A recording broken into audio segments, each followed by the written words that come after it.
Buongiorno. Good morning, and I would like to warmly welcome you all. We have a full house today, which also means that we have a warm house, a very warm house, and I mean warm on the inside. We also have the warm on the outside, but it's because the topic that we are discussing today, as you know full well, is very much a current topic that we all see every day. We all see the images of masses of migrants who show that this is a global phenomenon. And we can also say that it's very much a phenomenon of our times because it marks history. It marks the lives of our times. And it affects the lives of the individuals, but also the lives of the states. And it's a widespread phenomenon. And it's not only typical of individual nations, but it extends to continents. It's a global challenge. Global means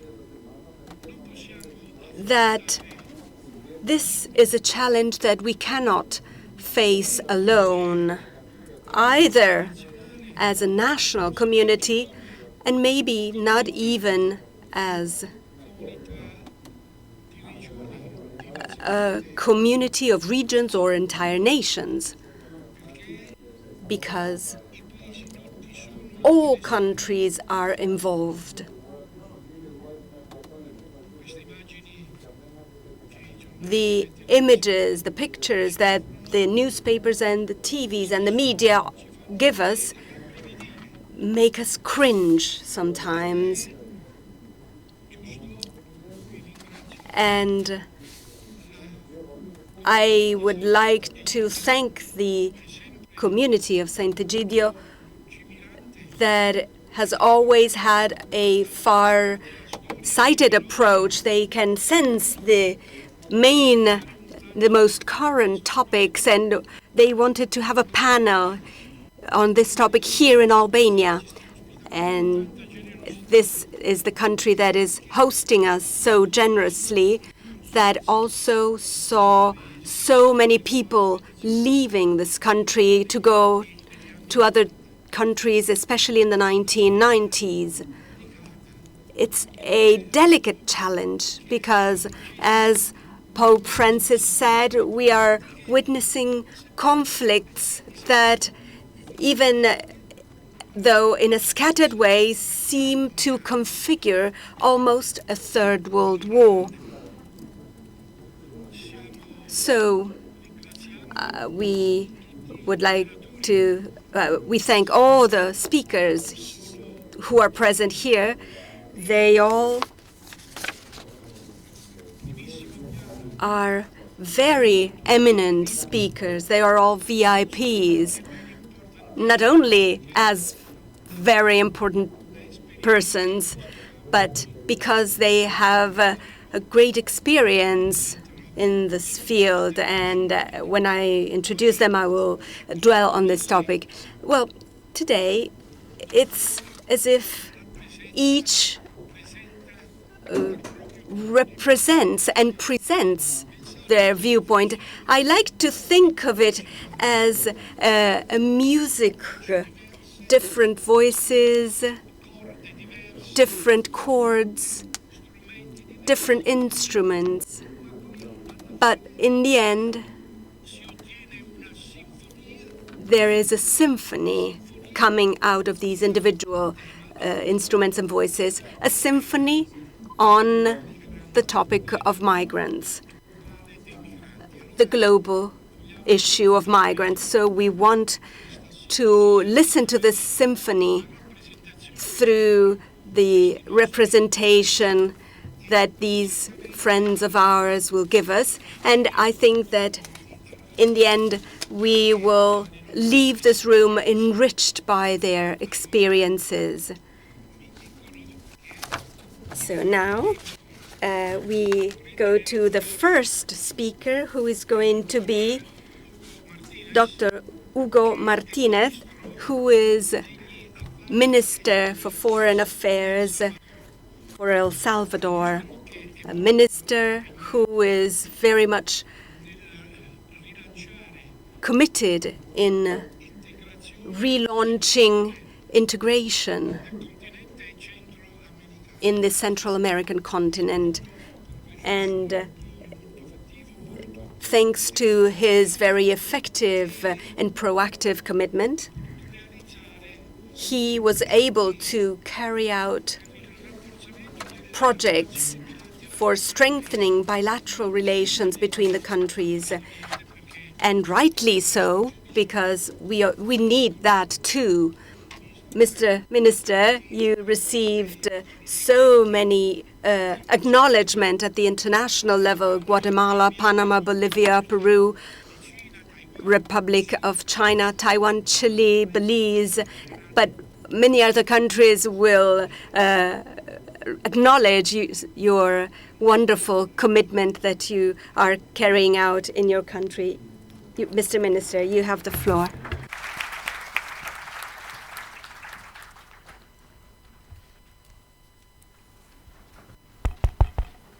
Gracias. Buenos días. Good morning. Good morning. His Eminence, Cardinal Crescenzio Sepe, the Archbishop of Naples, participants, panelists of this round table. The migrants topic is a word challenge. We are here gathered, all the representatives of the Comunità Sant'Egidio, all the participants in this panel. I would like to convey the greetings from El Salvador, the land of the blessed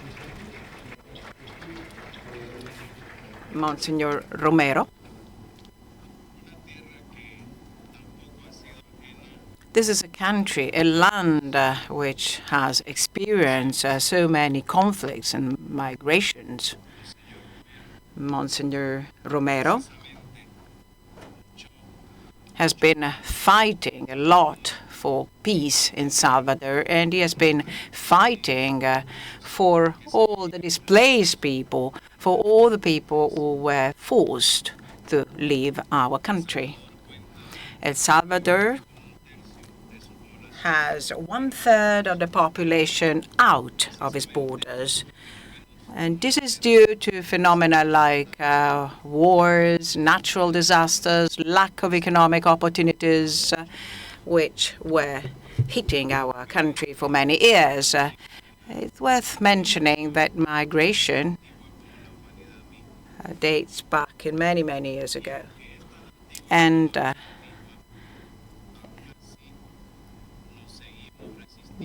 we are keeping on resisting and enduring all these conditions because this is part of the human being. All the images we have been receiving, hitting headlines in the world, prompt us to reflect upon all the risks faced by all these migrants, migrants who are displaced, who flee the country for a number of reasons. These are not new images.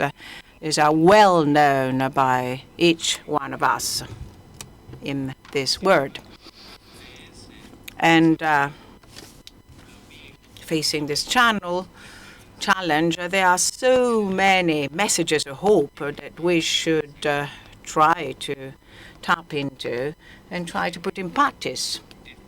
For instance, this message saying that before the human tragedy of hundreds and thousands of refugees fleeing from death or war or hunger, and they're really going on seeking a glimmer of hope. According to the gospel, we should be good and give concrete hopes to all these poor people, miserable people. Pope Francis prompt all the Catholics all over the world by his message. That's why we are well aware of the human conditions of all these migrants in this tragic context. And these migrations are taking place in really bleak conditions. We shouldn't be indifferent before all the sufferings because of wars and the upcoming Day of Peace has been announced in order to stimulate action. Each one of us should not be indifferent. Sometimes what it happens, maybe it doesn't happen in our turf, in our house. And sometimes we are indifferent to whatever happens outside our turf. That's why this is an example of our lack of sensitivity, but it is self-explanatory. We are not capable of thinking that this world is facing a turmoil, and we are the ones that are hit the most, struck the most. So that's why we should win indifference and we should really win peace. Violence, according to the words of Pope Francis, violence is not only war, is lifting barriers, walls, in order to prevent peace from happening. Violence is also enlarging this gap between people that are well off and spend in luxurious things and people that have really poor and cannot survive by their own means. So that's why we should reflect upon this migration phenomenon happening at the world level. Thousands of people in all our territories, in all our lands, are forced to migrate. That's why we should rethink once again in a new concept of word, according to solidarity, according to love and family. Before this migration crisis we are witnessing, we shouldn't lose our perspective. We are human beings. And we are going beyond our nationalities, our races and our political frontiers. We are first of all human beings, and starting from this thought, we should consider ourselves brothers and sisters. That's why I'm fully satisfied in taking part in this gathering, in this meeting, and I really thank the Comunità of Sant'Egidio for inviting me in this meeting, which is titled Peace is Always Possible, and I believe in this interreligious effort I can find an essence of this message. Peace is always possible if we all work together as human beings, winning any type of barrier or any type of wall existing among all of us. We should really appreciate the dynamic the dynamics of this multinational migration striking and hitting various levels of society and affecting the development of the human beings. This is affecting all layers at an economic and political level, both in the origin country and in the transit countries and all the final destinations. That's why mention should be made that as we have tragic histories, as well as successful stories of many migrants in the world. This huge, displaced masses are seeking for opportunities. For instance, in the specific case of El Salvador, many citizens of El Salvador migrated to United States. They have been embarking in new activities. They set up new companies and enterprises. These have been good opportunities. So that's why we should generate the right conditions, the right opportunities for them in the origin community of these migrants. We are not talking about common displacement of all the countries from one country to another, but we are trying to lay the right conditions for the right development of these migrants in the destination country. Dear friends, dear participants, approaching the subject of migration is quite delicate and is specifically painful in these recent times. That's why we had to witness the very sad faces in all the mass media. We really should give an answer to this call made by all these mothers and women and children. And before this unsustainable situation in their origin countries, they are seeking an opportunity, a glimmer of hope, a protection for a better life. This tragic reality before our eyes involves the suffering and the misery of many people. They cannot survive in their countries. So as Monsignor Sepe was saying, we should take precise actions in favor of these populations needing opportunities.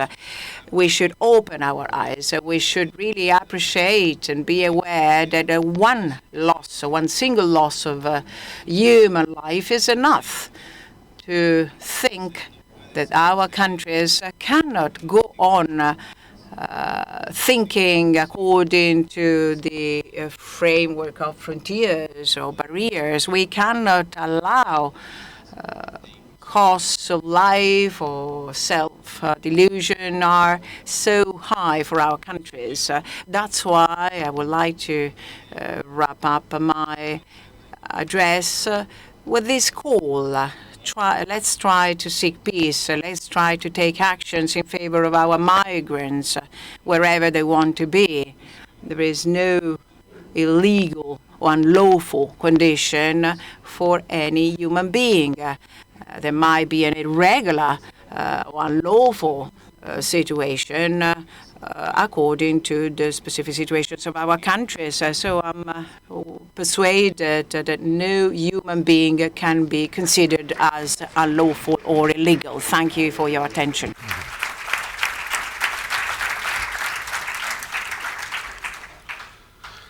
Grazie, signor Ministro, per questa bella... Thank you, Mr. Minister, for this beautiful and clear presentation, especially on the contents, on the basics of the phenomenon that we have to build on to help our migrant brethren not to be desperate, not to be forced sometimes to lose their lives, to the words of Pope Francis, solidarity, and the continuous search for buscar la paz, to seek peace, to try and seek peace, because no human being, so that no human being can perish, can die for our indifference. As you know,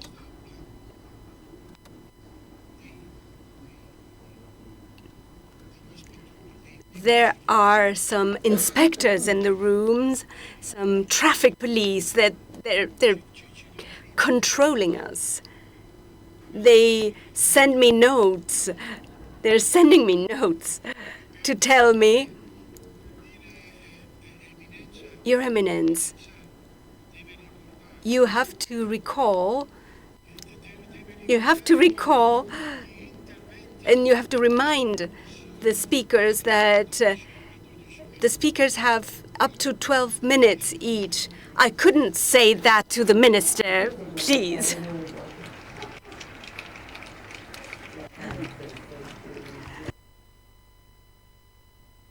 I shouldn't tell that to anyone, though. But as I have to obey to the inspectors, well, anyway, 12 minutes and a half. 12 minutes and 3 seconds. Well, anyway, we have to close by 12 o'clock. Otherwise, the food will get cold. So now we have the second speaker, and it comes from Monsieur Slaheddine Jourchi, who is a great journalist, an intellectual, who has made his thinking his profession, and his constantly seeking to try and find a solution to the issues of human rights. Mr. Jourchi comes from Tunisia. He is the vice president of the Tunisian League for Human Rights, and he's also a correspondent from Tunisia of Swiss Info, Swiss information agency, news agency. So, Dr. Jourchi, you have the floor. You have the floor. Merci, Monsieur le Président. Thank you, Mr. Chairman.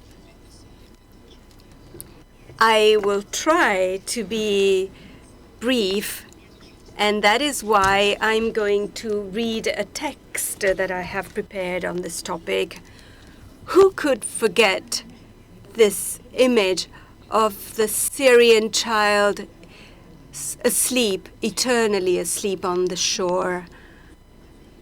And his drowning was the fate that was reserved to his mother and his little brother. His mother could not hold both children in her arms. And that is how these migrants, these illegal aliens, as they are called, come to Europe searching for the so-called paradise of the northern countries. But this dangerous adventure continues, having a very high death toll and making tragic any subsequent attempt to break into the Italian frontiers, even though the entire world denounces this collective death and claims the right to put an end to this vicious cycle. Even though many governments undertook many security measures to strengthen controls at sea and on the ground. But this machine does not seem to want to stop. We have to ask ourselves, what led us to this terrible dilemma? How can we come out of this impasse?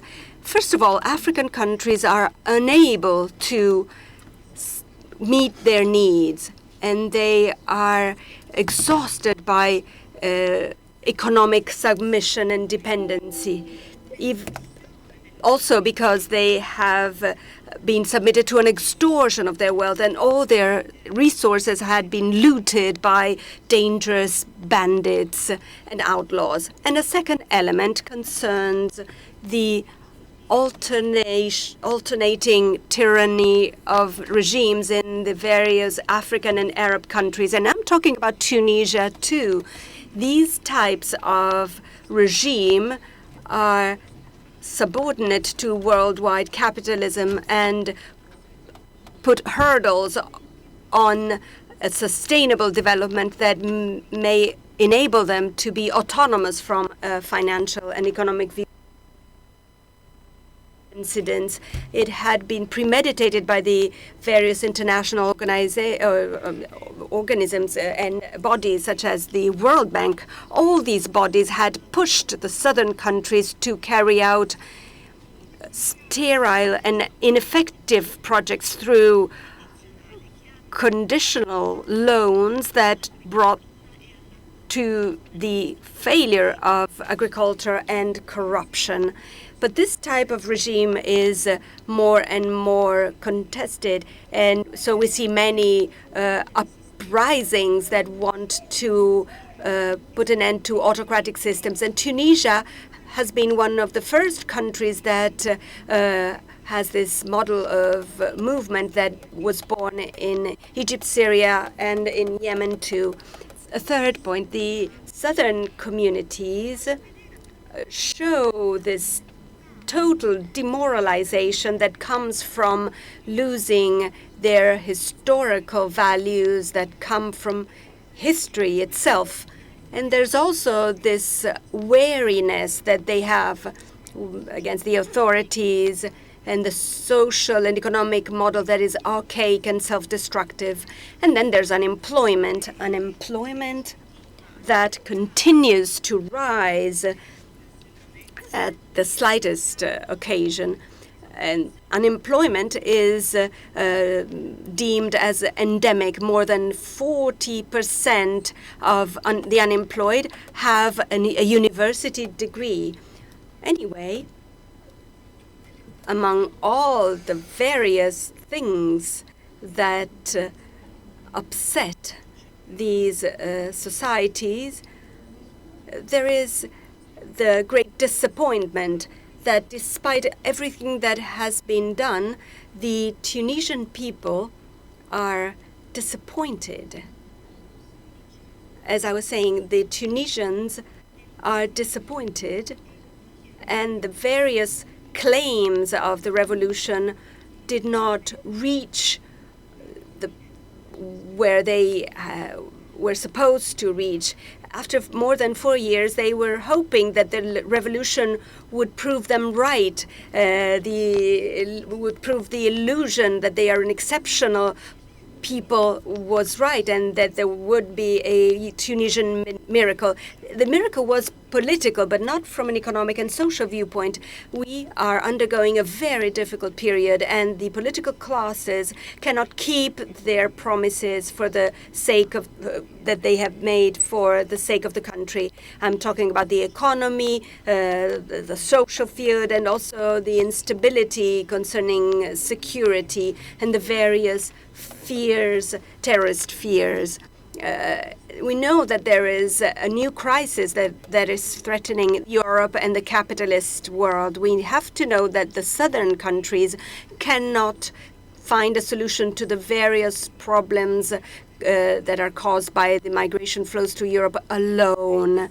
And in order to make it, whatever security measure they might take, or whatever the support of aid that the European states might mobilize in their favor, and the states that are on the outside borders cannot manage this great number of asylum seekers that seek refuge in Europe.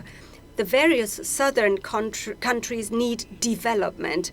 Therefore, this development cannot take place if there is not a true partnership between southern countries and the West. So I'm thinking about Europe, first of all, according to a choice of a development that should be just, fair, and humane. So Europe should change its strategy. The present situation is explosive.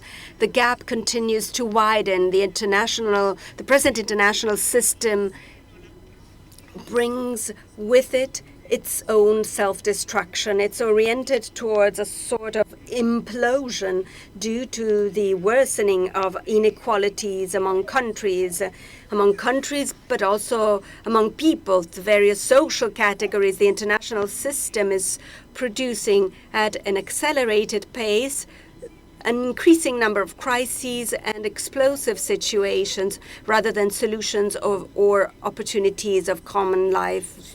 These security conditions are no longer able to put an end to the various migration flows. These measures may limit the number of migrants that are able to cross the Italian shores, but not to prevent the arrival of tens of thousands of other migrants to the European countries, but so that there's the human character, but also a law perspective. The policy that is defended by Europe at the moment is contradictory. On the one hand, they are fighting against protectionist measures of southern countries to facilitate the access of their products to their markets. But on the other hand, they're trying to limit more and more the right to movement. So the migration situation confirms the idea that the world is on a sort of huge boat. All the people on the boat could be saved or die altogether. So now the possibility of saving ourselves is connected with these mentalities and the modalities of thinking that should change in order to have a deeper vision of our future. Thank you.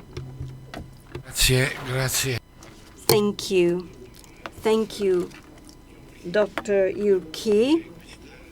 Perhaps this last image of being all on the same boat, so we either all save ourselves or we all die, is a very strong one, but perhaps a very real one too. Thank you for this representation that you gave us, starting also from the situation of the southern countries, so Tunisia within the relationship with Europe. Now, as third speaker, we have Dr. Mario Morcone, who is the head of the Department for Civil Liberties and Migration at the Ministry of the Internal Affairs, of Homeland Affairs, Interior, not Foreign Affairs. So the Homeland Ministry of Italy.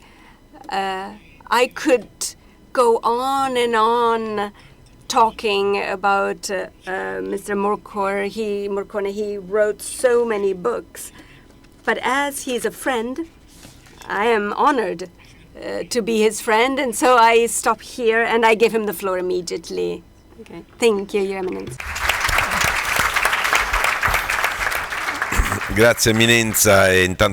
Thank you, Your Eminence, and I would like to thank the Comunità di Sant'Egidio for offering me the opportunity for acquiring a snapshot of the situation. And I would like to talk to you about what my country is doing at the moment. I took the liberty to bring some slides to make my intervention lighter, but at the 12th minute, I asked the inspector to remind me that I have to shut up. So, Article 10 of our Constitution, I put it here to say something controversial at the beginning. Well, we don't know who and we don't know why. Now, refugees are only Eritrean and Syrians. Of course, these two populations are undergoing a moment of great difficulty. I would like to insist on a concept that the speakers have very clearly underlined before me. These issues are issues, well, they are individual people. So also the Afghans, the Nigerians are individuals too. But for some reason, it seems that the needs and the sufferance at this particular time are attributed to national categories. So you want to have a safe country list, which is another scam that I am totally against. Well, no, thank you for your applause. Well, so just a snapshot about Italy, an overview. Well, Italian history, like European history, goes back a long time ago, and it goes through the events of the host country here and a country with which we are very good friends. I would like to start from 2013 with Mare Nostrum initiative, and please allow me to say this, no harm meant. I went to the EU meetings, and the discomfort that Mare Nostrum had within our colleagues was huge. We were accused of being too attractive with Mare Nostrum. We wanted to save people by attracting migration flows. That's what they told us. But I think that history swept away the barbed wires that some European countries in a very stupid way put up, but also other stupid things.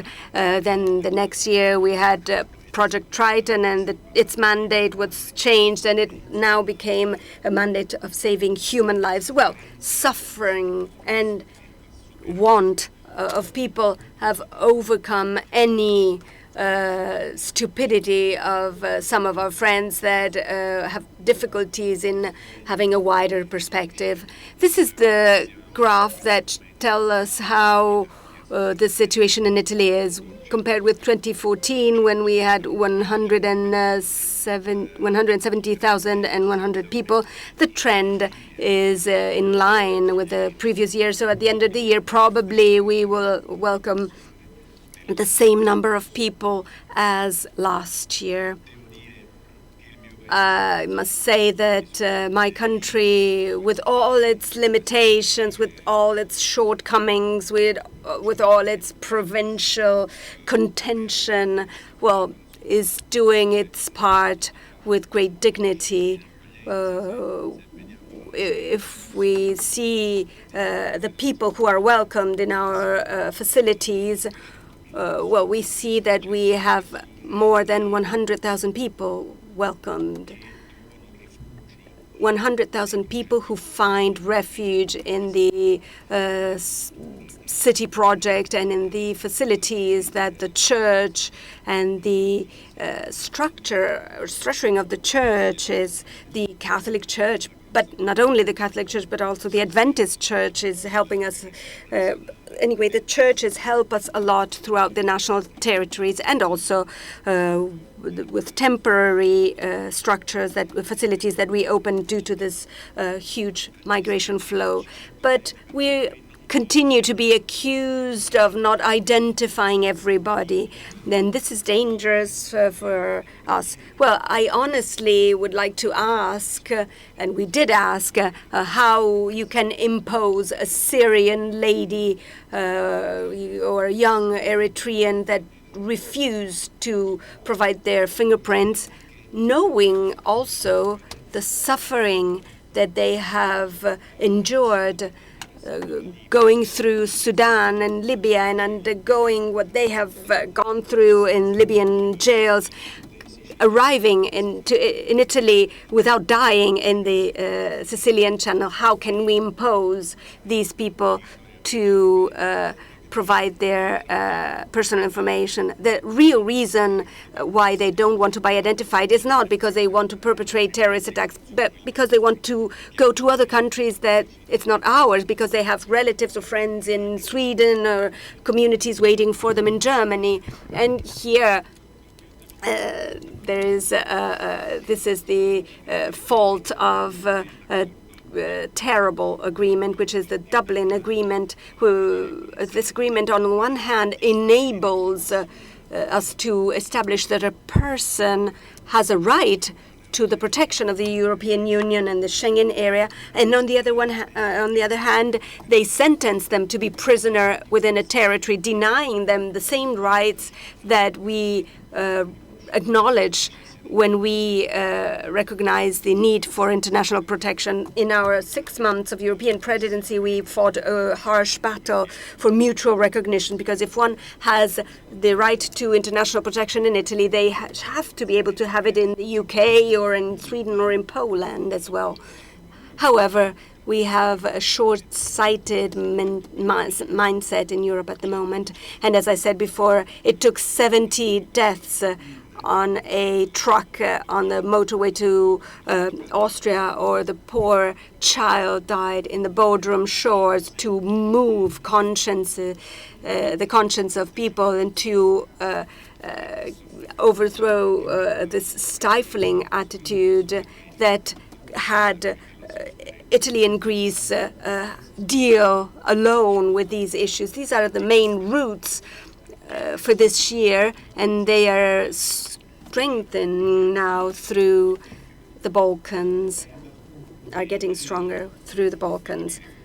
Another topic I have to talk about is of unaccompanied minors. We have important quantities of unaccompanied minors coming from Egypt too, where theoretically there's no war or persecution, but there are problems anyway to build a decent future, and that seek refuge in our country, in our countries.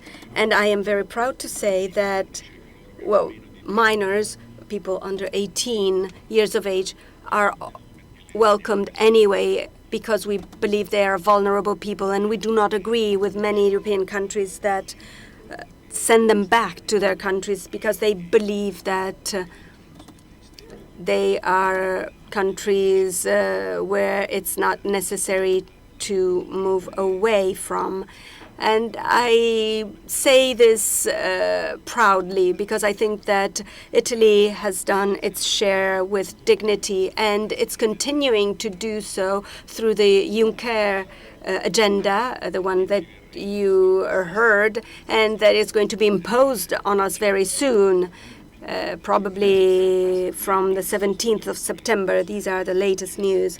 So on the 17th of September, at least the first part is going to be imposed on us. The newspapers are full of good news. So the opening to receiving 120,000 instead of 160,000, a new conscience that has awakened in many northern European countries. I've always appreciated and defended the stance of Chancellor Merkel, because it's the person that has kept a serious line of thinking and policy through and through. But also other countries, the same countries that denied in June to receive small quantities of people. Spain did not prove itself available. Poland did not said that they were not unwilling to do so.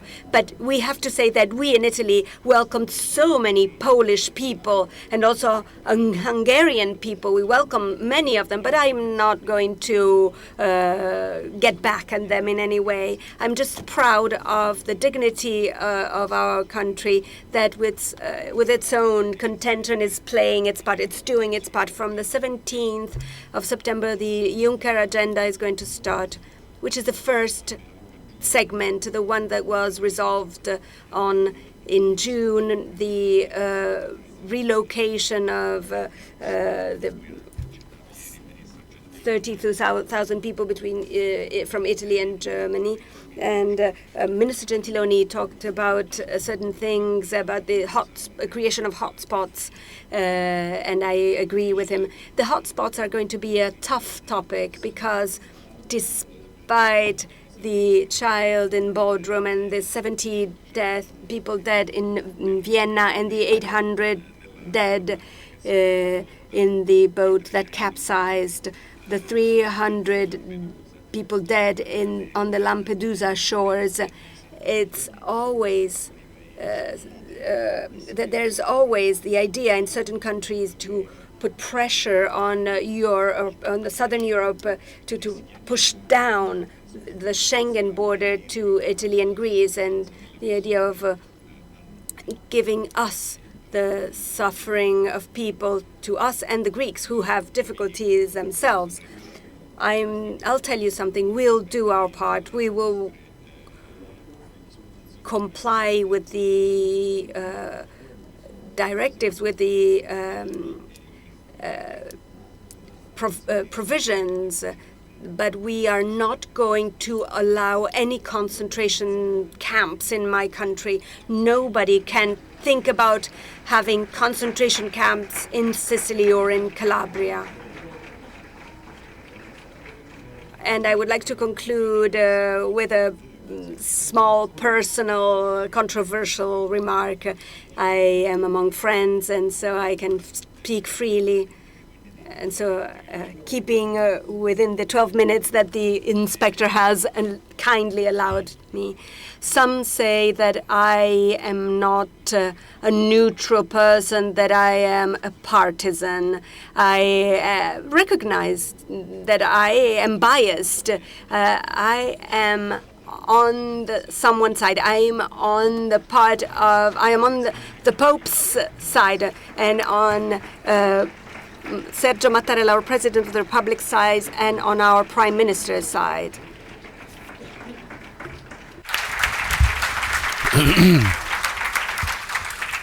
Caro dottor. Dear Mr. Morcone, and we are all on your side. Sì, sono contento. I'm really happy to be Italian, to be living in this country, which is really helping a lot and playing its part in this dramatic situation. And I must confess that the Church in Italy is really putting a huge effort in it.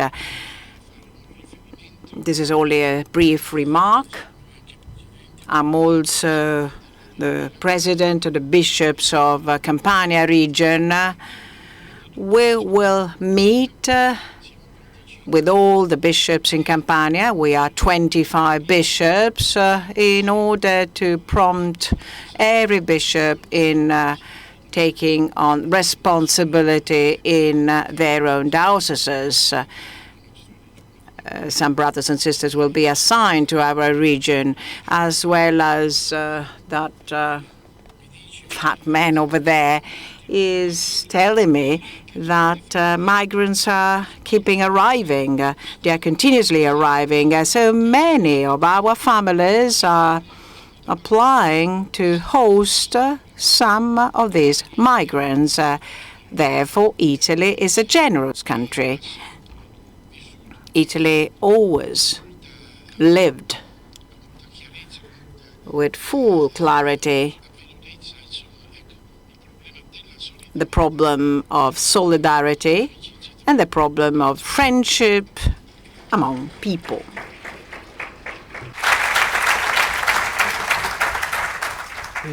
E adesso andiamo in alto. And now we are going to fly high. Adesso saliamo in alto. Abbiamo niente po' di meno che. Yeah, indeed, the Armenian head of Damascus. Damascus. Sua Eccellenza Armash Nalbandian. Excellence Armash Nalbandian he studies in Naples, in Armenia, and for 10 years he was in his ministry in the Armenian communities emigrated in Germany in the year 2004. Went back to Syria And he is in the diocese of Damascus, and now he presides at the Armenian Church of Damascus since autumn of 2004. We wish him all the best, and we are really eager to listen to his address. And we wish him all the best to be strong, to be courageous in this difficult moment. That's why he needs solidarity and support from all of us.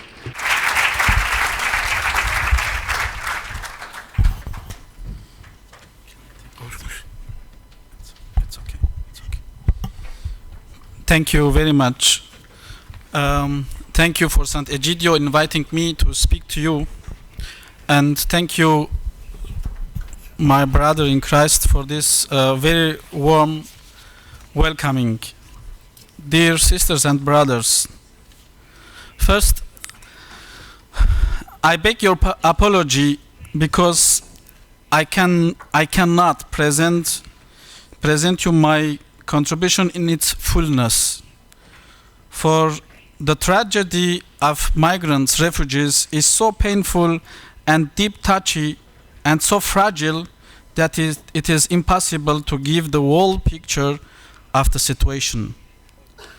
The issues are developing so fast that I can't offer you the current and up-to-date information.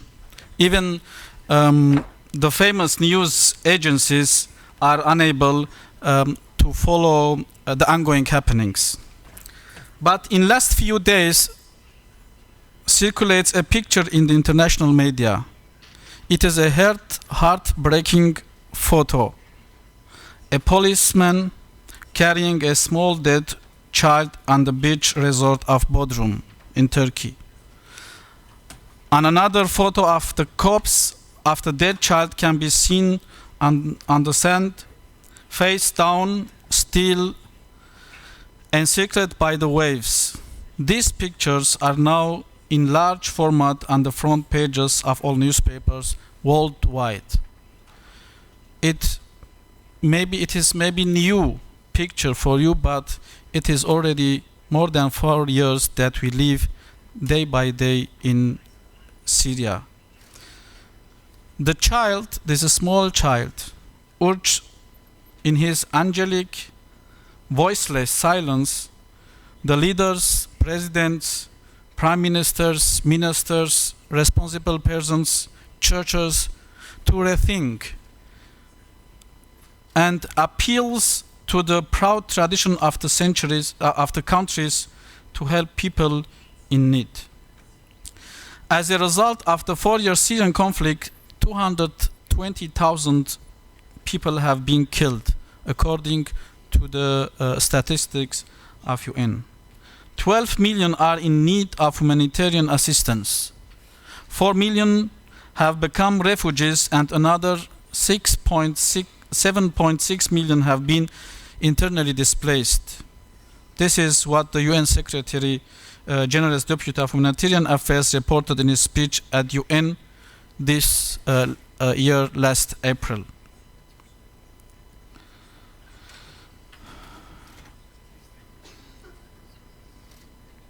An important step that I think will help galvanize the international community to help people is for leaders to join with Pope Francis and recognize what is happening there as a genocide.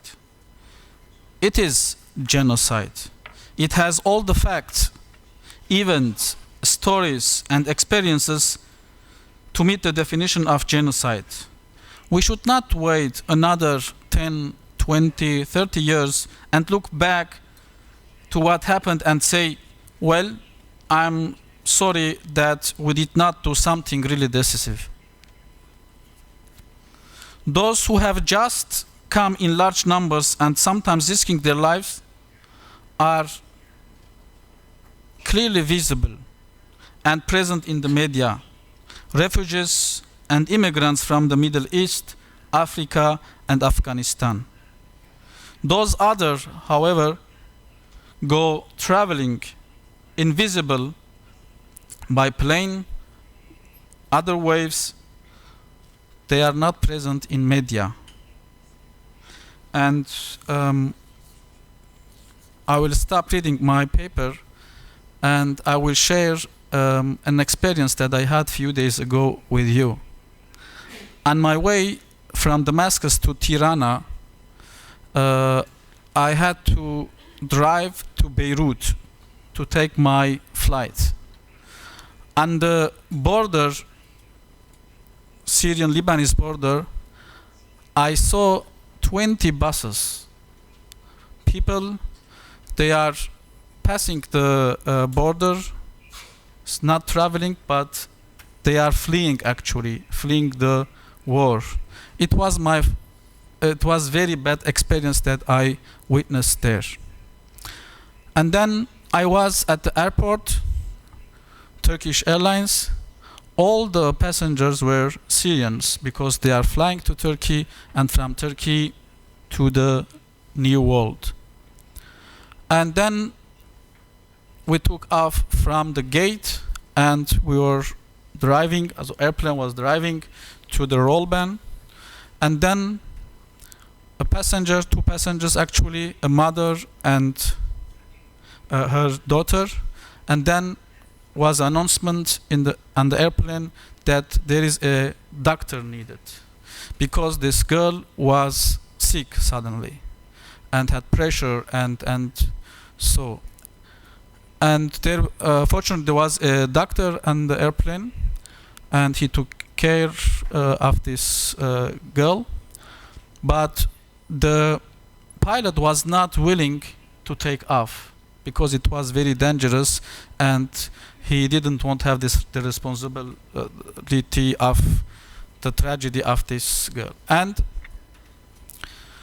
we came back to the gate, and we had so-called emergency delay, and I missed my connection flight in Istanbul, and I had to stay in Istanbul. But I can Arabic and Turkish, and I offered my service to translate if there is something needed. And there I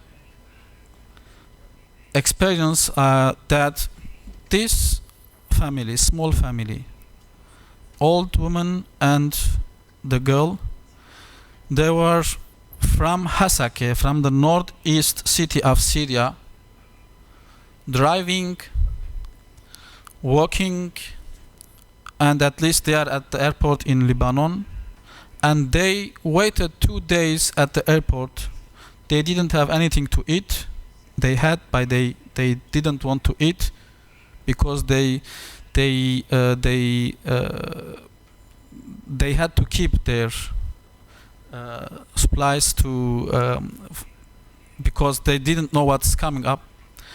And after 2 days, the girl was so weak that she couldn't make it, and she collapsed. And as the pilot or the crew said, okay, you have to go out and we will take off. We cannot wait for you. And ambulance was there from the Lebanese airport, but the woman was afraid, said, no, I'm not going out, because she thought maybe her journey was ended there. And then we took off and everything was okay. This experience that I wanted to share with you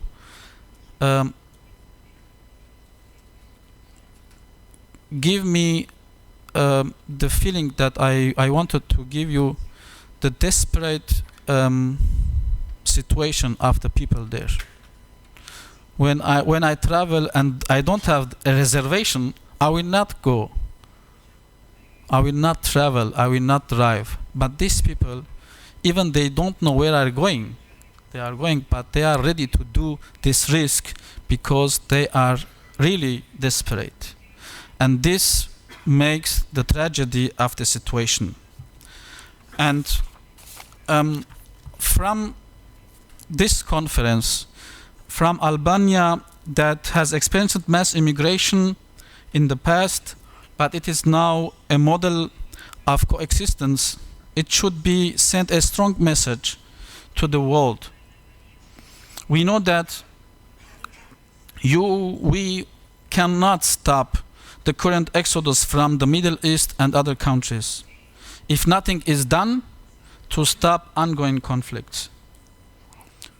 So religions can do much for peace.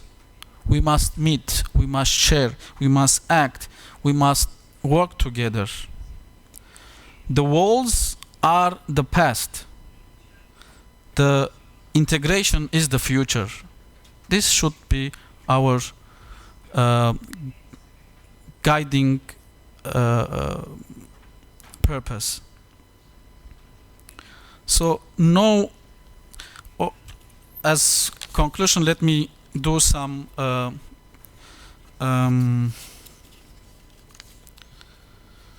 concluding remarks.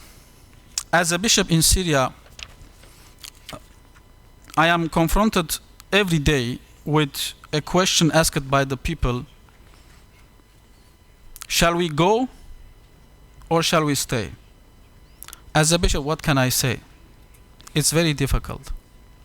At least it is a question that every single person, every single family has to decide and to risk and to stay or leave the country.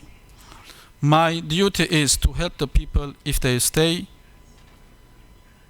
to survive, to overcome the problems, the daily dangers, or when they decide to go, to give my blessing. Other point, it's my opinion, it is not appropriate to say that Europe was not willing to accept the refugees, since in Europe the refugees were before this crisis. I think Europe was not ready to accept these refugees, or maybe to say Europe was not prepared to accept refugees in this huge number and crowd.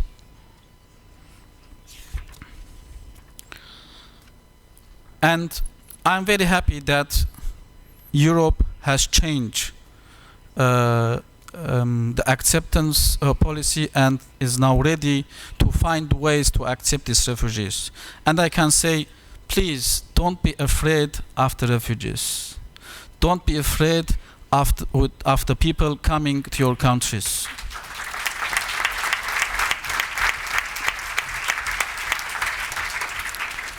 So migration as a global challenge. It is very beautiful and big title, but I do not understand what does it mean. Challenge or is a global challenge? What is globalization? Unfortunately, the Islamic terrorist groups, they could make that. They work in a global atmosphere, global spirit, and they do their evil machineries. Maybe we need global challenge, but maybe also European challenge, or let me say, is more needed united challenge. If you call that global challenge, if you call that European challenge, I don't know. But is needed united challenge to face this crisis and help people. And even that we have to work. Europe has to work in parallel direction or in one direction. Only to accept the refugees and help them is not enough. We have to put our all efforts to end conflicts in the countries where the people come from. It is very important. We must do all in our hands to stop the violence. And we have, maybe in case of Syria, Europe should reopen diplomatic representations. I don't have anyone in Syria, embassies, representatives from the other countries, that I can talk to them. And that's why I'm very happy and thankful that I am here, the invitation of Sant'Egidio, to talk to you. Don't leave the people alone in Syria, in conflict countries. reopen, and you have to be the follower of so-called reform process, democratization process, and be the supporter of the people there. And let's say last point. It is tragedy of the people that they are crossing the sea and coming to Europe. Europe has find ways, has to put an end of trafficking, has to put an end to the mafia groups, and has to put an end to illegal smugglers who takes $10,000s of dollars to bring these desperate people to Europe and then abandon them in the mid of sea. Do your all effort to stop these smugglers. And last sentence. The title of this conference is Peace is Always Possible. And coming from Syria, when I witnessed everyday bombing and shelling, don't think that I am also in desperate and hopeless situation.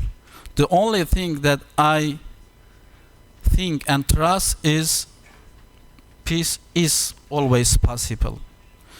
And even I can say more, that only peace is possible. We don't have any or another choice. Thank you very much.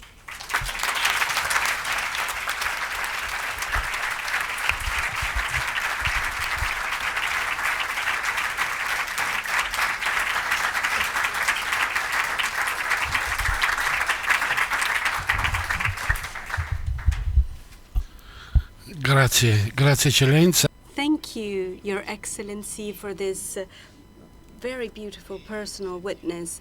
And hearing from your words, you come from a country, from a city where the tragedy of war and the horrors of the war is lived every day.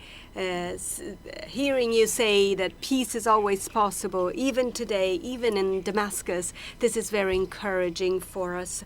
And I believe that we are not fearful of migrants. We do not fear migrants because a brethren does not fear a brethren when they go and visit them. So we should have open minds and open hearts to welcome a brethren that needs us. Thank you for your testimony.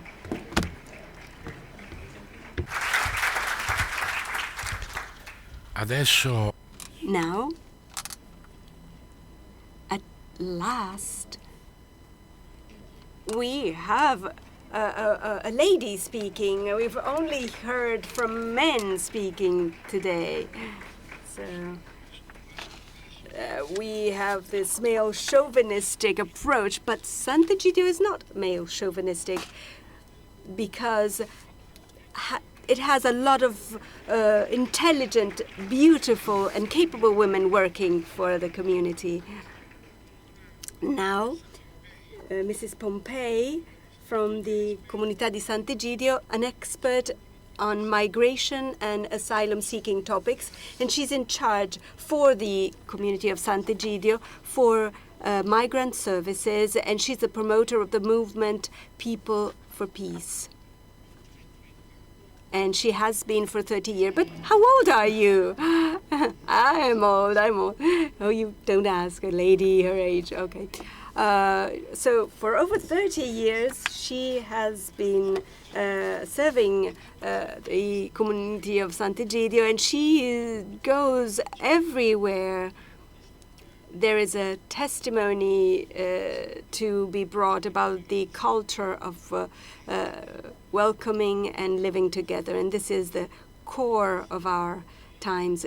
Mrs. Pompei, you have the floor. 12 and a half minutes. Thank you. I will stick to my 12 and a half minutes. Migrants, a global challenge. This is the title of our panel. A challenge, of course, but not only to our inadequate reception systems or our debates to review some hyper-bureaucratic procedure. No, it's a greater challenge. It's the challenge to our founding values, to our aging, to our continent that has aged earlier. We must ask ourselves whether we can talk about ourselves as human. There's an icon that we talked about in this panel as well that is entering our reflection, our thinking.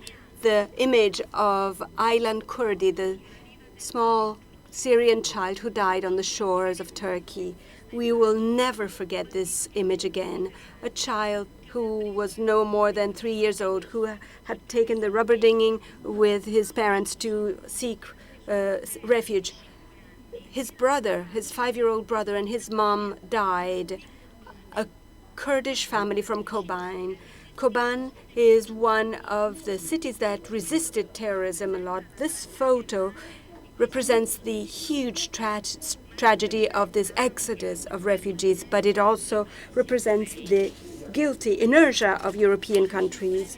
Aylan, in his short life, only knew war. He was born during the war. He is questioning us not only for the tragedy of the lack of welcome, lack of reception, but also for the drama of a long and absurd war that did not see any attention or adequate efforts to stop it. So I think about the isolated appeals by Andrea Riccardi for peace in Aleppo. With reference to the Syrian war, Riccardi said, something terrible is happening, but it's ignored or we witness it resigned. We need more responsibility on the part of the government. We have to impose peace for the sake of those who suffer. End of quotation. We need to impose peace in the name of Aylan and his family and in the name of the 12 million people between refugees and displaced persons. We need a new vision for Europe. We need to go beyond the fear of invasion. We need a vision on migration that draws its strength from history, from knowledge, from hope, from faith, and from the dream of a better life for everybody. The surprising discovery of these last few days is that Europe has a heart. The Europeans have a heart.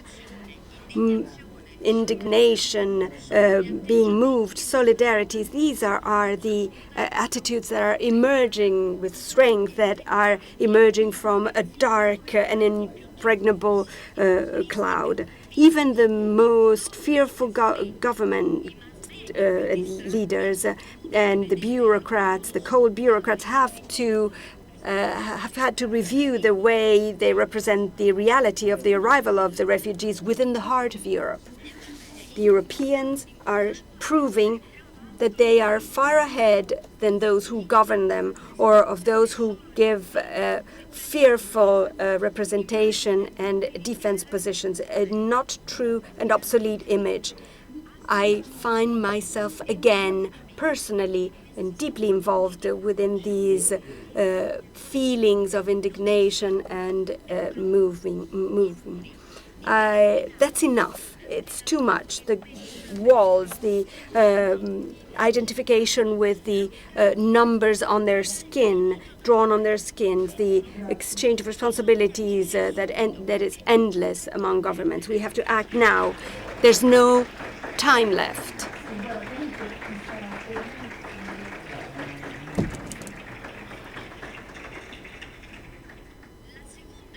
The second icon of these last few days that best represents Europe, it's not, and I'm sad to say so, what Mr. Morcone was saying as well, one of the European summits where these topics are debated. There are clashes on how many quotas we can tolerate or not.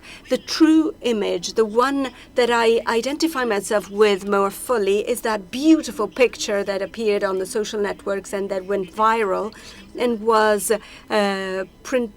published by all European countries. A rich Greek woman, not young but beautiful, that after saving him from his marooning, hugs a Syrian refugee fleeing from the horrors of the war, exhausted after 13 hours in the water. He would have died. A hug. The woman told that she decided to go back after she went away from him with her boat. It's like a mother, in the deepest sense of the term, that makes you be born again to life. A hug, a tension that becomes a meeting, embrace, where helpers and the helped are confused. These are the words of Pope Francis. Who is the main characters? Both, or maybe the hug. These are the words that the Pope told us when he came to Sant'Egidio in June 2014 that explained this picture. They let us understand how deep this meeting is between those who welcome and those who flee.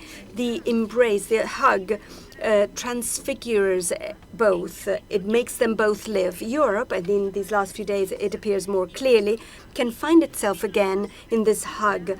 It finds its credibility again and its political relevance and historical relevance. And if it uses its wealth with willingness and strength to welcome those who come to be integrated, and it can find its youth again. The community of Sant'Egidio, wherever it's present, has lived a tension, a will to do more. We are here. We love you. We say this to them so many times. We say this to these refugees that we meet every day. They are 12 or 13. They migrate alone, and they go through impossible travels. They face death so many times. That 20% of the refugees that come to our shores are unaccompanied minors. It means that they're young and they're alone. But among the Syrians, we find many families with children, but also with many elderly people. We love you. Some smile at us, some cry. Some start playing like the children, because many of them are children. And as children, they have a right to be protected, a maternal hug to make them smile again. In Sicily, our communities are waiting the arrivals of ships that transport pained human beings. We welcome the living people and sometimes also the dead. In collaboration with the Jewish community in Milan, we set up a welcoming, a reception center in the place of the memory of deportation of the Jews, where we offer refreshments, and every week we prepare dinner for the refugees at the Tiburtina station in Rome. And the same happens in many places in Germany, in Hungary and Spain. The solidarity of people of all generations is surprising. So many people join us in helping them in Naples, Padua, Treviso. This summer, more than 2,000 young people from northern Italy came to Rome that asked the community of Sant'Egidio to help the poor people, to speak with the refugees. And from the crisis, something new can be happening, a new Europe. The walls of the European fortress are crumbling. Every day, the walls of these fortresses crumble like the walls of Jericho under the pressure of civil society. The news that come about new openings were unthinkable just a few years ago. Prefect Morcone was saying so very rightly earlier on. From Germany, Austria, Poland, Great Britain, France, Iceland too. Very briefly now, I would like to say something about Albania. And I'm pleased to say that migration from Albania, seen 20 years after, is a happy ending, a story with a happy ending, and it should be disseminated. Among our speakers, we have an eminent witness of this story, of this history. Italy, when in 1991 the Albanians came, found itself to have to tackle a massive flow of people that came in crowded boats. In more than a month, we received more than 25,000 people. I remember very well those days that took us all by surprise, and particularly the institutions. Everybody tried to do something, the state, the military, the common people. Many people from Apulia opened their homes to host them. At the beginning, as it always happens, the reaction by the Italians was a defense reaction. The perception of the public opinion was not positive. It took time, but today the Albanians are the second community in terms of number in Italy. They're almost 500,000. They are well integrated. They contribute with their work to the economic and social development of Italy. Many of them have become Italian citizens. Albania is waiting to become a full member of the European Union, and it is advisable that this should happen as soon as possible. In a short time, no more than 20 years, we only speak well of the Albanians in positive terms and in terms of growth. This is an example that can be helpful to us. There can be some problems in welcoming people, but by welcoming, you are never wrong. Many European citizens and also the new European citizens have understood this. I'm thinking about the Italians, the Greeks, the Germans, and the Hungarians. The list is longer and longer every day. In these last few months, they did not accept to have fear prevail over help, and they helped as well as they could. They wanted to know. They personally committed themselves. In conclusion, what can we do? First of all, I think we should do things very hastily. There's no time to waste. First of all, a proposal recognizing immediately temporary protection from Europe to Syrians, Iraqis, and Eritreans. There's already a European directive that should be made operational just by a decision of the EU countries. In this way, you overcome the Dublin Agreement and you can share presences. Then you have to facilitate and extend family joining systems. Secondly, organizing a wide and welcoming system, lighter and more capillary, coming from below, from the citizens and civil society organizations, parish churches. We listened to the appeal by Pope Francis last week, where he asked every European parish church to host a family of refugees. Setting up the welcome as a stop for those who want to join their families in other states in Europe. Maybe setting up some camps like it's done in emergency situations. It would be appropriate to create some refugee cities. Fourth, introducing sponsorship for individuals and families. This is a practice that is already being used successfully for many years in countries such as Canada. After all, in Italy there was this possibility, but the law eliminated it. The advantage of this solution is that the welcoming pathway starts in the transit countries or in the countries of origin, and this is a real way to contrast the human traffickers, human smugglers, facilitating those who want to help and be helped. In this direction, the Comunità of Sant'Egidio and the Federation of Evangelic Churches in Italy and the Valdez Church already started an experimental project, a sponsorship project in Morocco and in the Lebanon. And in the first line of reception, they prepared the dossiers of the refugees, and they are going to be presented to the embassies of some European countries for the visas for humanitarian purposes, as is envisaged by the European regulations. In the midterm, then, it's necessary to review all the asylum system and immigration system in Europe. Germany, followed by Austria, on their own initiatives, have already overcome the Dublin system.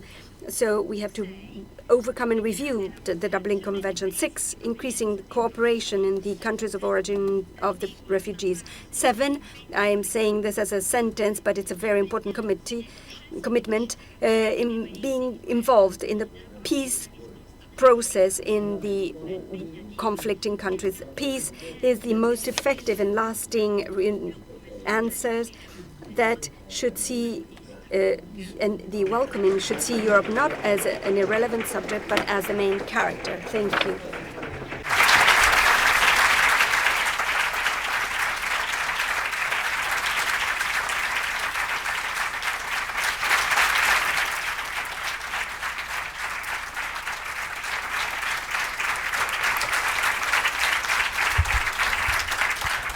Ecco, voi non ci credevate. Well, you might not believe it. Did you see how skilled she is? She's very good. We thank you. We thank you for this witness, with this example of how the Comunità of Sant'Egidio is really committed in the name of that solidarity of what Christ taught us to be, to help our neighbor. This is the feature, the main characteristic of the community, of the Comunità, always paying heed to the miserable, to the poor people. Thanks to her and to all the community of Sant'Egidio. Let's give her a hand.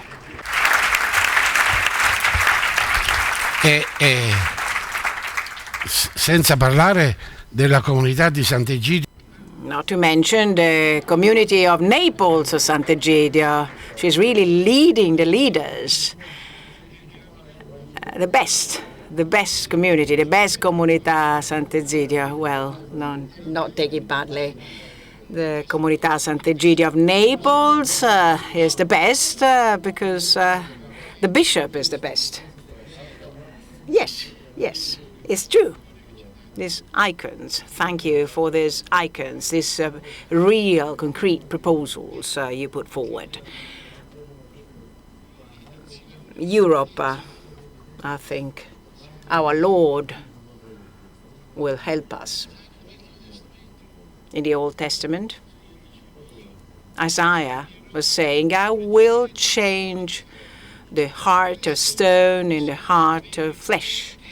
Well, this Europe, which seemed to be a stone heart, now we have a real flesh. So let's hope that this heart will be good enough. And then she talked and mentioned 25,000 people that in 1981, I believe there is one person here witnessing this experience. Well, there is like a novel here, but could you just sum up your experience of migrant in Italy? There is a novel in my hands. You really took up this wonderful enterprise, this activity. So I think it is better to listen to the words of the author himself.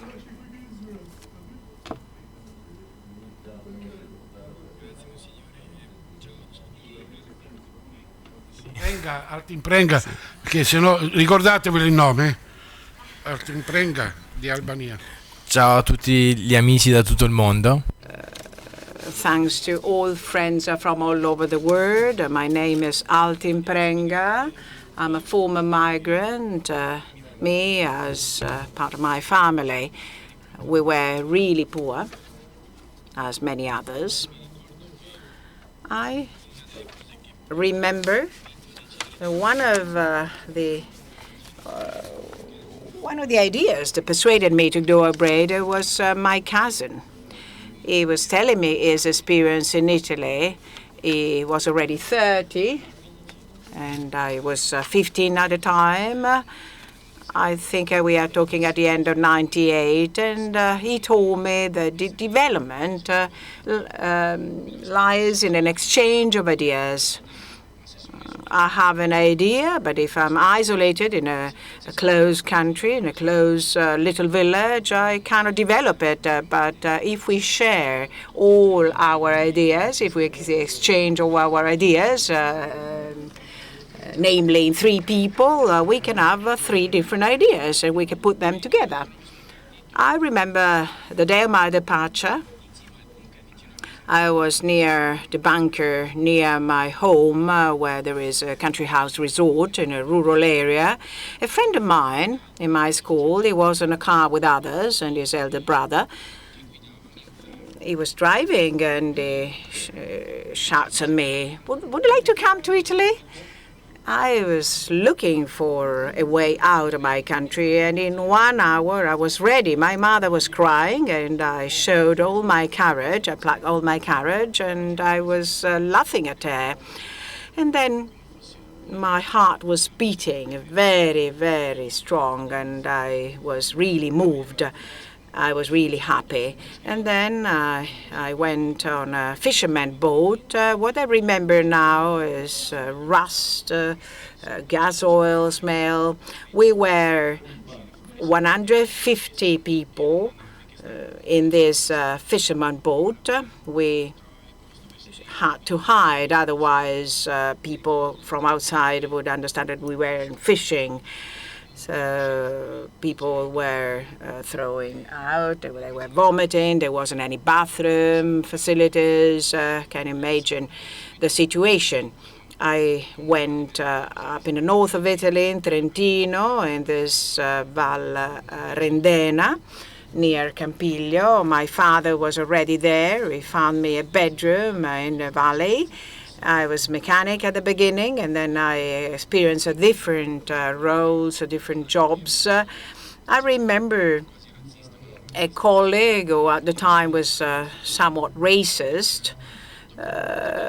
Maybe at the time there was far more optimism, but the majority of the young people there were really, really sympathetic. They were helping. I remember one colleague of my work, he was inviting me in his home.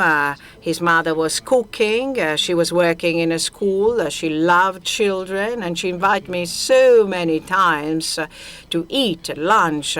When I was 18 years, in the home of Luigia, this lady, she invited me because I was on my own. And I always think of my family the day of my birthday. I felt to be very lucky to celebrate with someone being so far away from my family. I really hope to give hospitality and shelter to other foreign people and to other migrants in the future, like other people have that with me.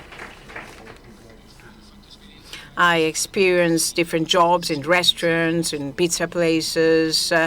One of the most recent experiences, I was working in a wine bar, supporting slow food. I don't know whether you know it, but slow food is in 150 countries in the world, set up in 1986. And then in Paris, the official manifesto was published in Paris. Slow food has a set of priorities. Food should be good. Food should be clean. It shouldn't pollute during the production and transport phase. Whoever produces food shouldn't exploit his workers. I really appreciate that. The flavors of my grandmother food had a name, slow food. So you really have to leverage the food of your country. In Italy, maybe slow food wasn't necessary. They are very proud of their food.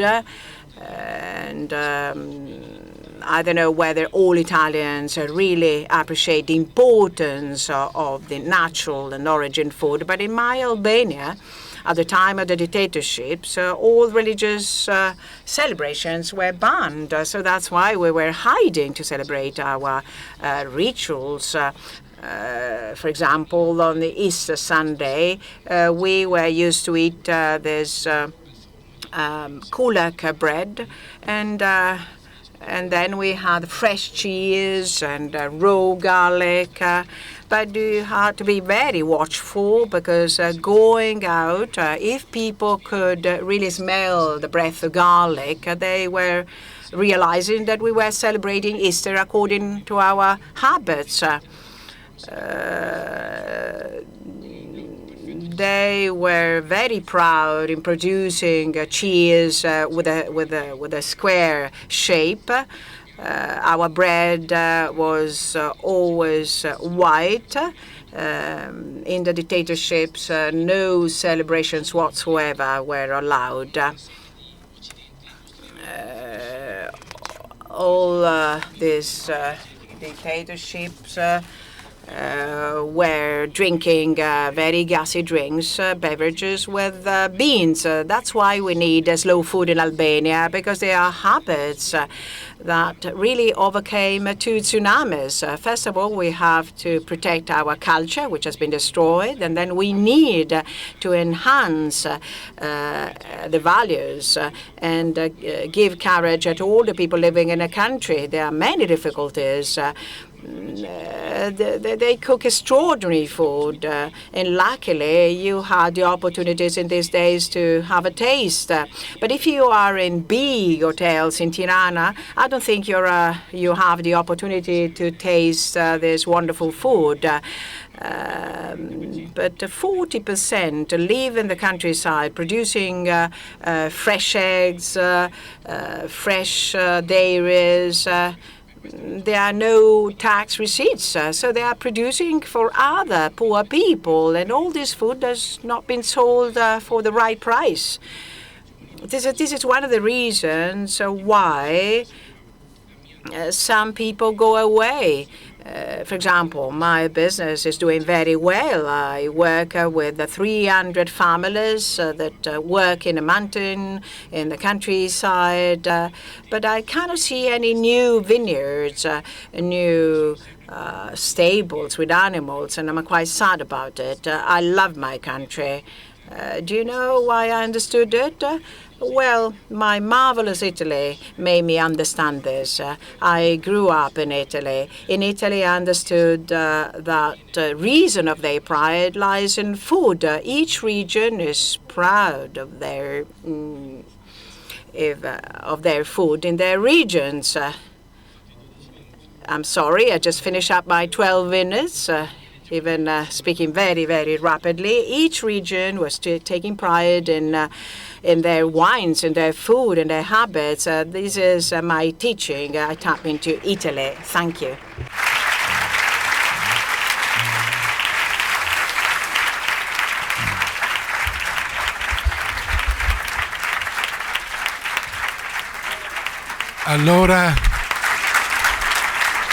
Allora, quando... Well, when we go back to Albania, we are going to have the typical food for Mr. Prenga.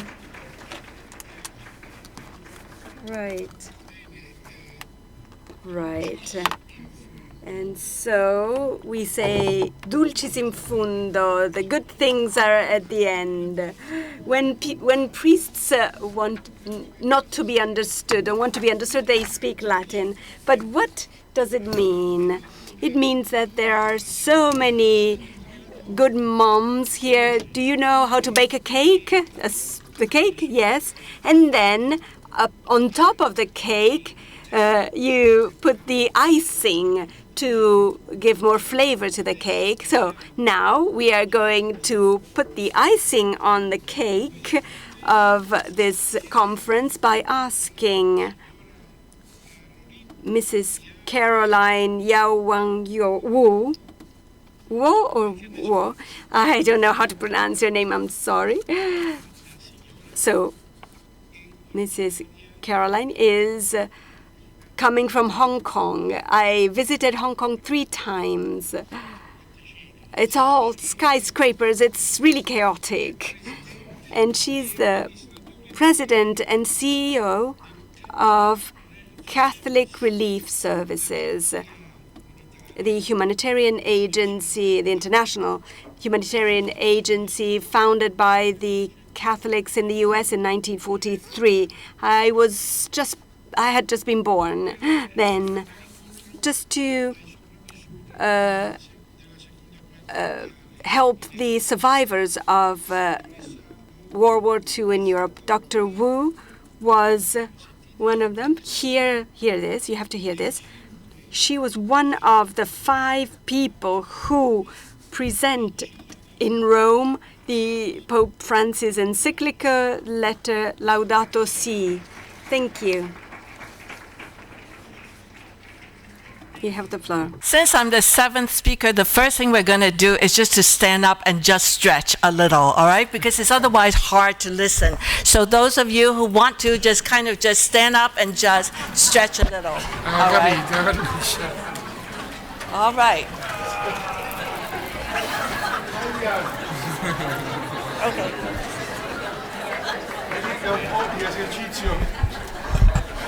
Actually, they say that sitting is very poor for your health. A lot of the research now shows that you actually need to be sitting and then getting up to move at least once an hour. But in any case, we can now sit down and we'll continue so that you could go back to lunch after Altin's description of food.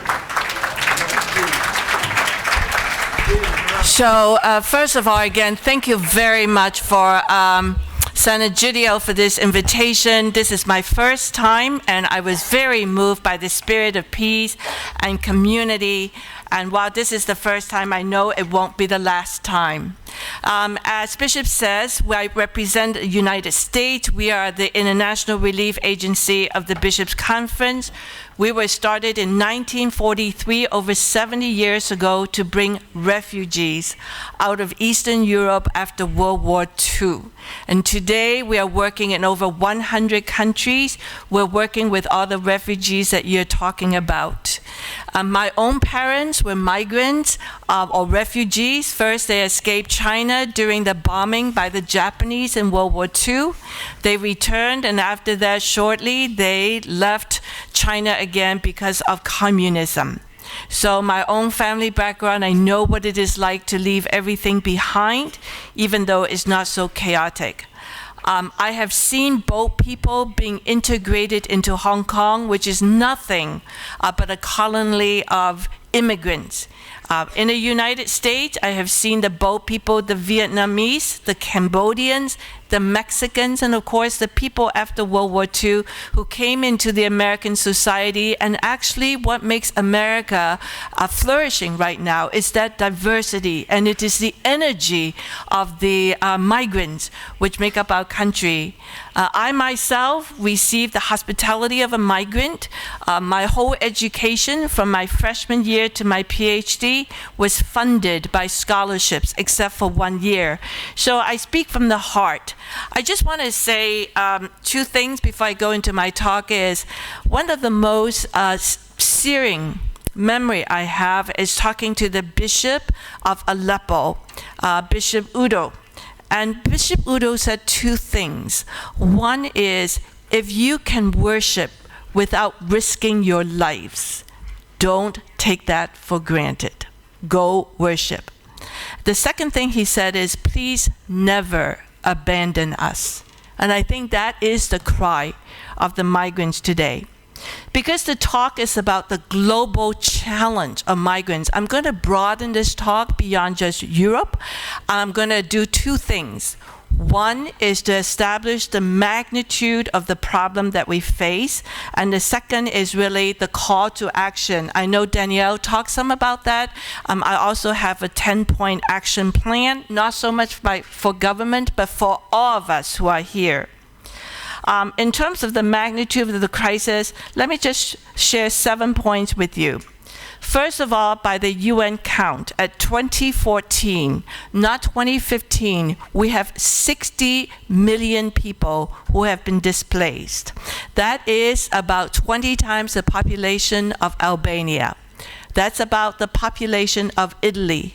That's about the 6 times the population of Belgium. So you have to imagine 60 million people displaced.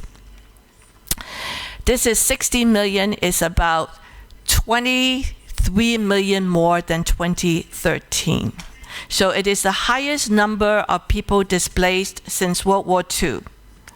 This number actually is broken down into 3 types of population. One is the refugees, the people you're seeing who are moving from one country to another. Of the 60 million, there are about 20 million are refugees and 38 million are what we call internally displaced people. So even you don't see them coming into Europe or any place else, they are miserable within their own country. They have been displaced from really disastrous, violent area into other areas, but there are about 38 million displaced people. This number has grown 5 times since the last 10 years. The remaining 1.8 million or so are asylum seekers. In 2014, there are about 14 million newly displaced people. This is equivalent to about 42,000 people every day forced to leave their home. So we think about this huge number. In 2013, that number was 11,000. So I think one of our speakers said that it's not that Europe is unwilling, but that type of quadrupling is very overwhelming, from 11,000 people on the move every day to 42,000 people on the move every day. Of this number of people, 51% are children, defined as people under 18 years of age. So how this generation will grow up is a major problem. Syria, Afghanistan, and Somalia represent 52% of the total. So the Syrians that you see is really part of the 52%. There is another 50%, 48% of people moving around. To round out the top 10 countries of people moving, the immigrants, include Sudan and South Sudan, the Democratic Republic of Congo, the Central African Republic, Iraq, Eritrea, and Myanmar. If you look at the displaced people, again, they tend to be within these countries, but it also included Ukraine, Pakistan, and Colombia in South America. Why are we seeing all of those all of a sudden so drastic? Over the last 5 years, there have been 15 conflicts in the world. 8 in Africa, 3 in the Middle East, 3 in Asia, and 1 in Europe. So that gives you a sense of the magnitude beyond just Europe, beyond just Syria. This is one of the world's greatest crises that we have ever seen since World War II. And also, not only do we have so many people moving around, we have the smallest number of people returning to their country. So against this 14 million of people this year who have moved out, last year there were 126,000 people who returned home. So you could see the net effect is very large. In terms of needed responses, I know a lot of times we tell governments what they need to do, but here I think our responses that we can do in our different capacities as people of faith, with our different social ministries and outreach, as citizens of our countries where we could do advocacy, as leaders of our different institutions where they're programming that we undertake, and as brothers and sisters of people in need. I'm going to go through these pretty quickly. I have 10 of those, and each one of those can become a chapter. The first one is that we have to recover and articulate our faith narrative, whatever faith we have, that supports the refugees and migrants and upholds their dignity. The second one is we need to have special attention for protection and anti-trafficking measures. These situations are very, very conducive to trafficking. And anti-trafficking requires us to train staff who interfaces with the migrants, community training so that they could spot the problems, engagement of government authorities so that they know what is right, what is wrong, and what they're supposed to do, identification of vulnerable segments. Usually they are children, they're women, and they're sick people. And there are men who are also trafficked as slave laborers. And also to integrate the protection and anti-trafficking into all of our programming. The third part is the provision to meet immediate needs. Those include generally food, but also nutrition. There's a lot of stunting and malnutrition that come out of situations like this, and malnutrition cannot be recovered after 2 years of age. Supplies, non-food supplies, a lot of it relates to toiletries or diapers or cooking supplies and so on.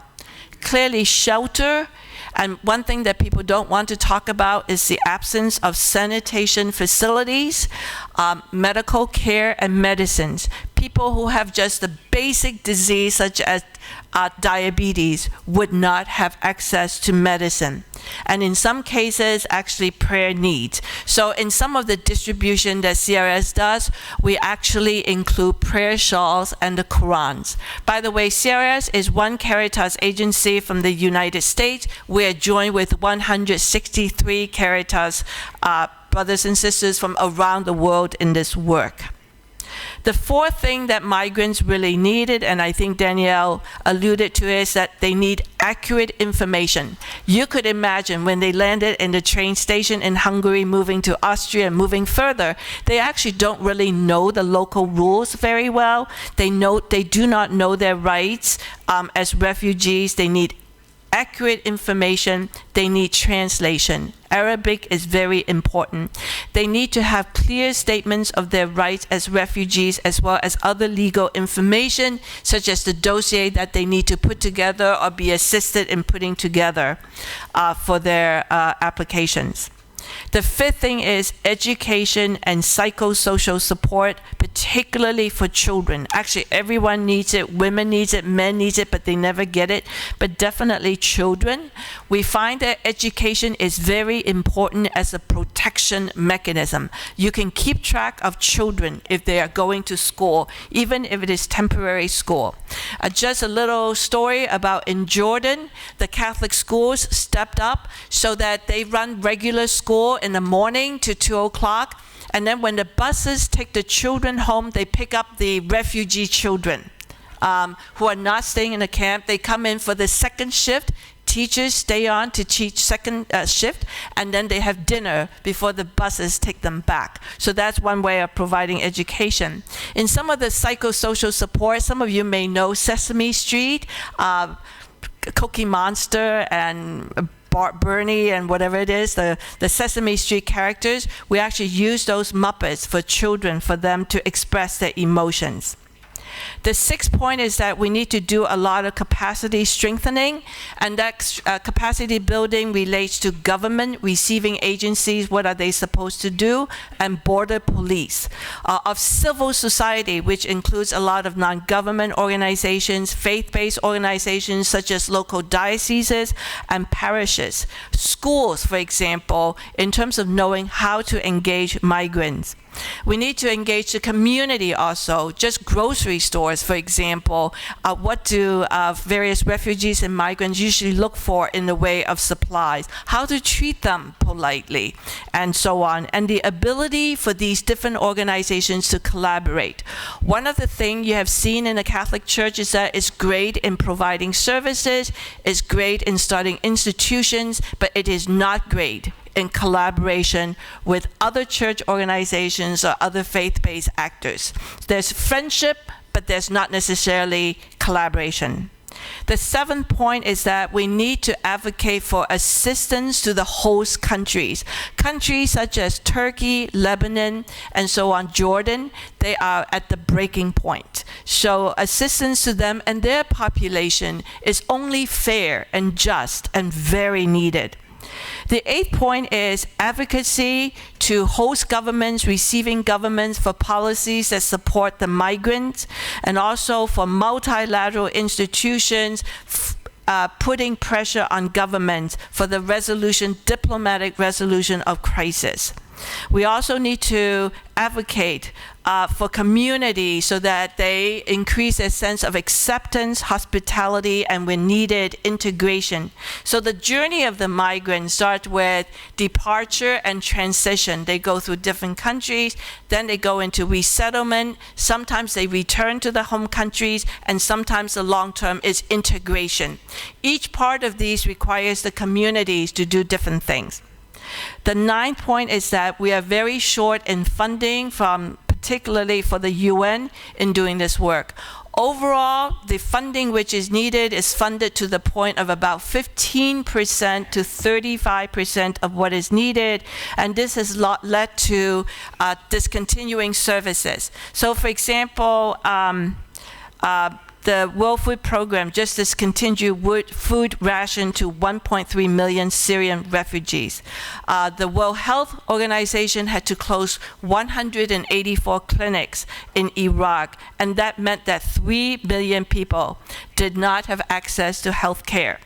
In Lebanon, the food allocation for a refugee is set at $13 US dollars a month. Right? So we are talking about sort of a lot of donor countries. Some of them actually have made promises but have not delivered. The last point, which is the 10th point, is we have to look at the push causes, or what are the root causes in these countries. And they are generated by 4 types of causes. Number 1 is conflict, which leads to oppression, which leads to violence. The second cause is poverty and injustice. The third one is the lack of access to employment and basic needs such as education and healthcare, etc. The fourth thing that we're going to see is environmental crisis. And so these are the 10 points which really, by sort of how you speak, how you recover your faith initiative, your faith narrative, how you use advocacy, how you do your outreach and volunteer program. I just identified those 10 points. Thank you very much.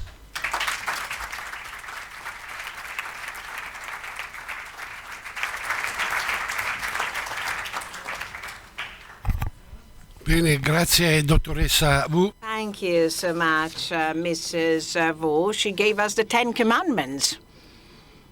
And now I must say that some revolutions are starting from ourselves, from the human being, when sometimes we are brave enough to start a path, and then everything spreads out. According to the rules of our Inspector General, I don't think we cannot go on. There is no flexibility here. So we have 45 minutes for our Q&A session. I am aware that questions might be many, but please ask short and clear questions so that answers or speakers will be brief, clear for everybody. In any case, Inspector General, at 12:30 we have to wrap up.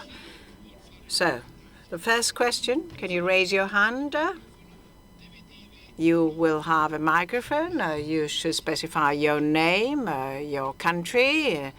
We should better understand where you are coming from. Good morning. I'm coming from Naples, from the community of Sant'Egidio. Well, but I just wanted to say something to Mrs. Martinez.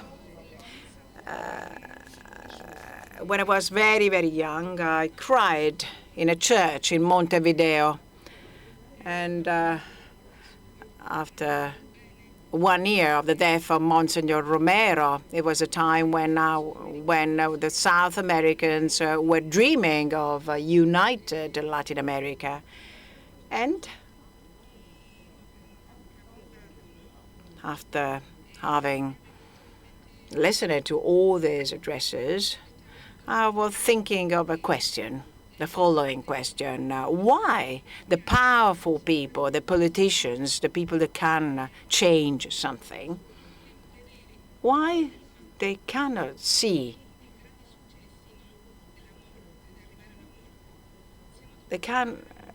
why they cannot see that we people realize and are aware of this tragedy to the extreme point. We have to see the death of this young boy on a beach to realize exactly the tragedy of the situation. So that's why I was thinking of our Lord when he said, blissful whoever believes in me. Why can't we see before, in advance? Why can't we listen and hear this outcry? And I wanted to add something else. I really feel supported and comforted by his word, because I'm really supporting Mr. Matteo Renzi.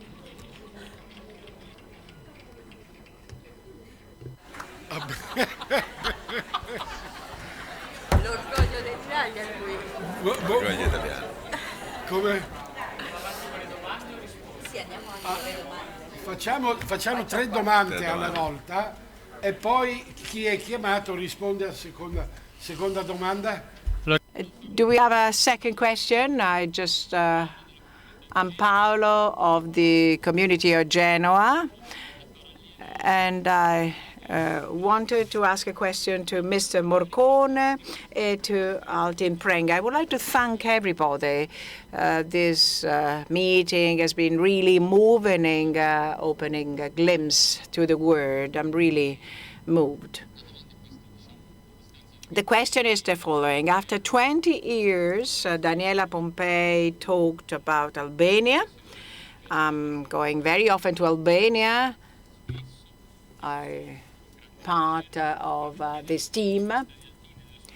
I am part of the Altin team, and I would like to ask Mr. Morcone, who talks from a privileged observatory.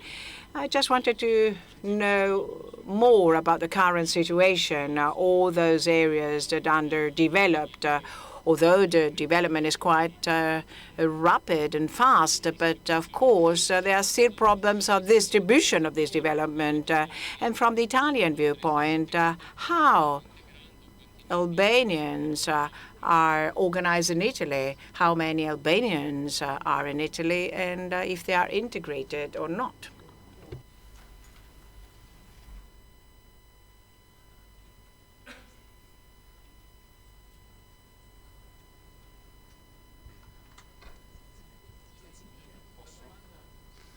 Buongiorno a tutti, io mi chiamo. Good morning, everyone.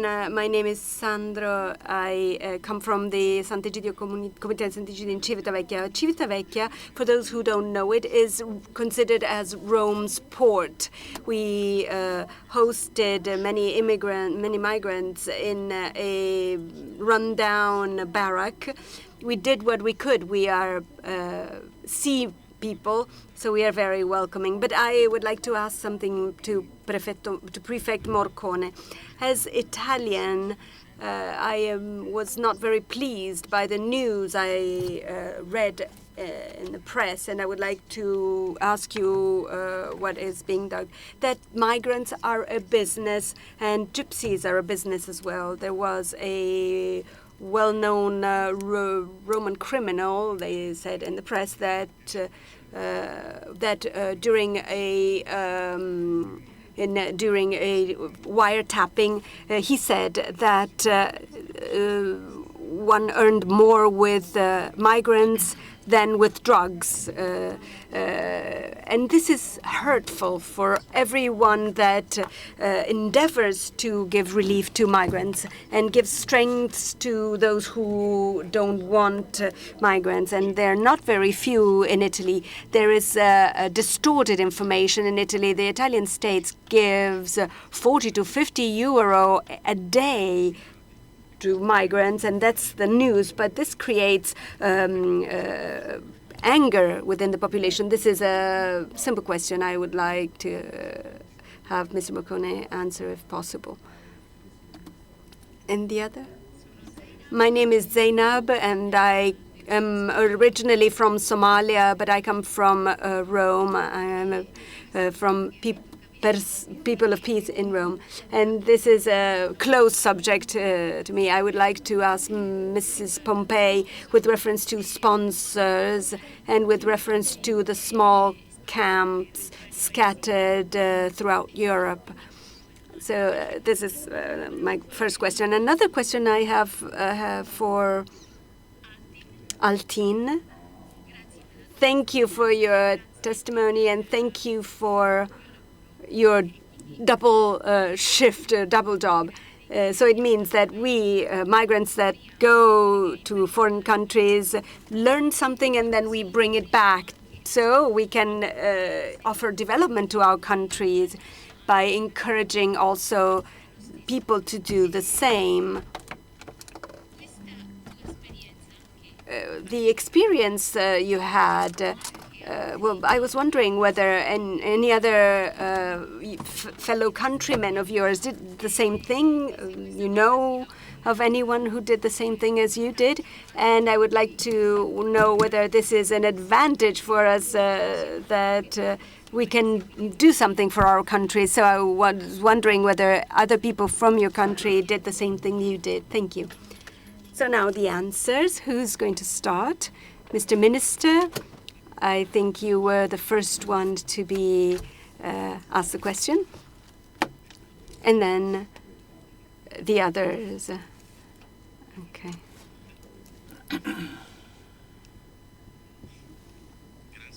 Thank you for your reference to Monsignor Romero, who just a few months ago started to receive the appropriate acknowledgement of all the work that he did for the most unfortunate people, not only in El Salvador, but all throughout the world. A small reference to the why we don't react earlier than tragedies occur.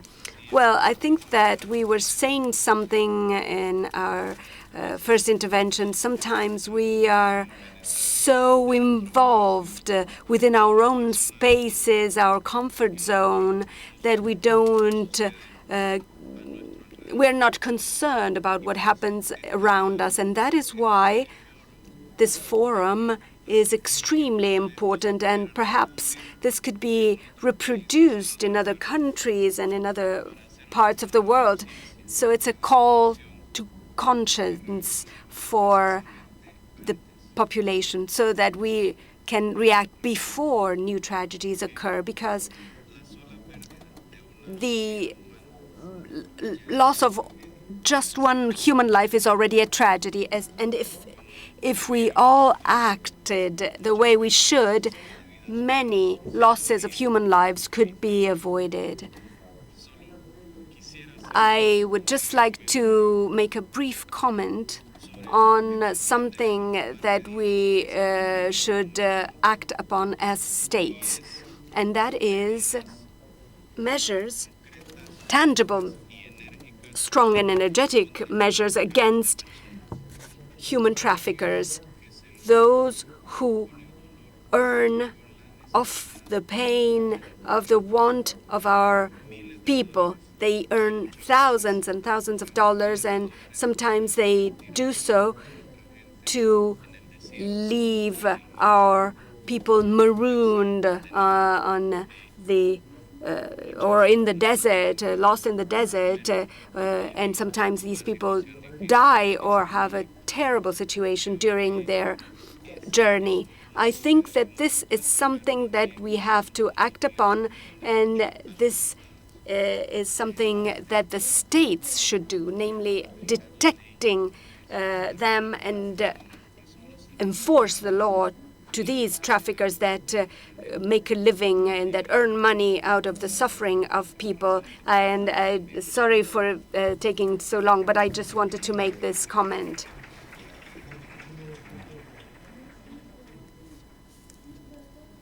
Thank you. I will be very brief on the three questions. The first one, why did we have to wait for Aylan's death? I tried to mention it at the beginning of my presentation. Before the terrible image of Aylan on the beach with his red T-shirt, there had been 800 deaths in the boat that capsized. A few days earlier, and I have the pictures, and they went viral on some socials, of as many children on the Libyan shores, a boat that had capsized a few miles away from the Libyan shores. Well, I have on my iPads the photos still. And before that, there were 71 dead people. They died of asphyxiation in their motorway to Vienna. And even earlier, in 2013, there was a tragedy on the Lampedusa shores. The truth is that everybody imagined and hoped that it was just an Italian problem, that it was, and even in Italy there are people who hoped and imagined that the problem was a Sicilian and a Calabrian problem and not an Italian problem. Well, these are the limitations of some that some people have, and some people just don't get it. And it took a tragedy, one perceived, closely perceived, like in Austria, when people understood that the Austrian paradise that had strict position in Brussels, they had to learn the hard way. They could not be impermeable to the despair of people. With reference to our Albanian friends, I must say that today, of course, the flow of our Albanian friends coming to us has gone down, because in the last few years, Albania has experienced an important revolution that is creating completely different conditions here. However, I would like to give you a few findings that witness an important past of being a welcoming country on the part of Italy, and a positive relationship that our Albanian friends could live here in Italy, could live out there in Italy. For example, the citizenship applications for naturalizations, the Albanians are at the top of the ranking. They had 20,784 citizenships.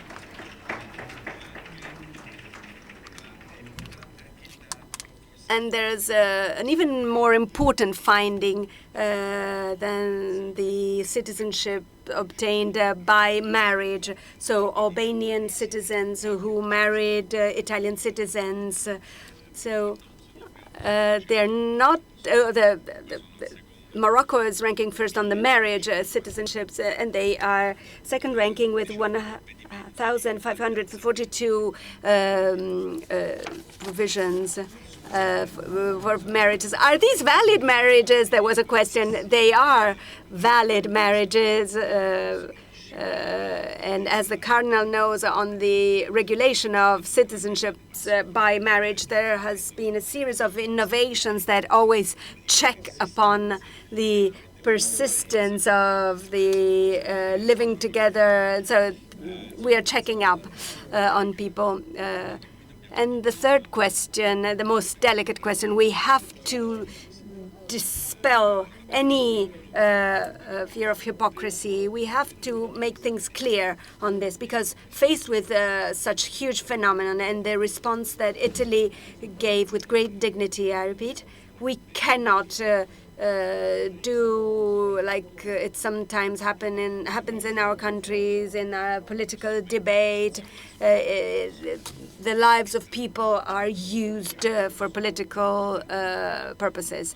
Well, first of all, I would like to ask, to say to our friend from Civitavecchia who asked the question, that the large majority of what happened, it happened in 2011 with Northern Africa. Mafia Capitale, the inquiry that is ongoing, the episode that he was talking about comes from that. Well, we could talk about what happens now, but it dates back to a few years ago. I think we should put things into perspective. Together with the great generosity of the Italian people, the extraordinary words of Pope Francis, the solutions that we will have to find to enable the communities to give room to their generosity and help us in welcoming the migrants. We also have to say that this is a social business, or part of it. It's not volunteer work like we imagined 10 years ago. Now there are social businesses, and social business means having a not-for-profit business, doing it transparently according to the rules and not beyond the rules. And as in every business segment, and I don't want to dwell on the Expo inquiries or the MOSA inquiry, there are people who are willing to jump in to cut a great deal or to take advantage of a moment of weakness or difficulty. That is what I wanted to say. Then it all goes back to phenomena like Mafia Capitale, the big inquiry that is ongoing. But it originates in 2011 when there was an emergency of migrants coming from Northern Africa. And then there is the Mineo reception facility was involved. We should not be hypocrites. There's a generosity of Italy, the evangelical church, the Pope, all people of goodwill. But there is also social business, and social business is a business activity, not for profit, which is carried out according to the rules, full transparency that has to be respected, and it also provides jobs, I must say. Lei vuole rispondere? Mr. Prenga, you would like to give an answer? I would like to give an answer to Paolo, first of all. If still people, Albanians leaving, yes, there are Albanians leaving and going to Italy. But there are some problems to be solved. This is absolutely normal.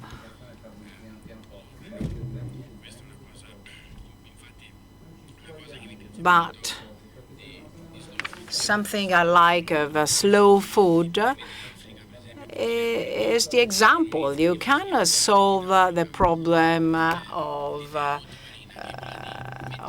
the lack of food.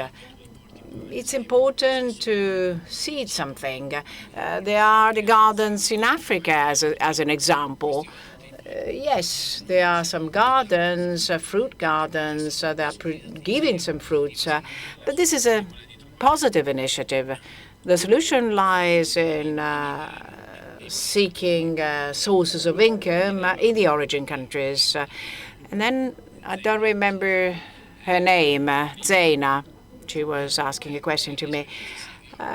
She was asking about my experience. Yes, my countrymen are very skilled in their professions, in their jobs abroad, and then they come back to Albania and they put them in practice.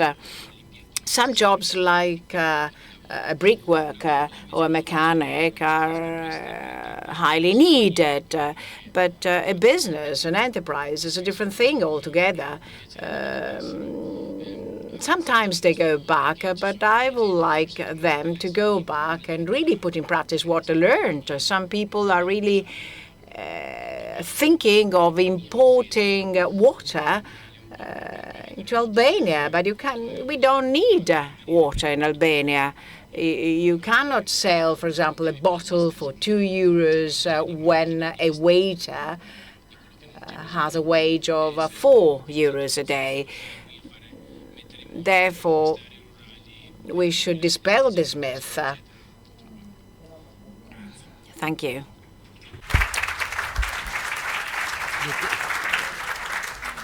Dottoressa Pompei, sì.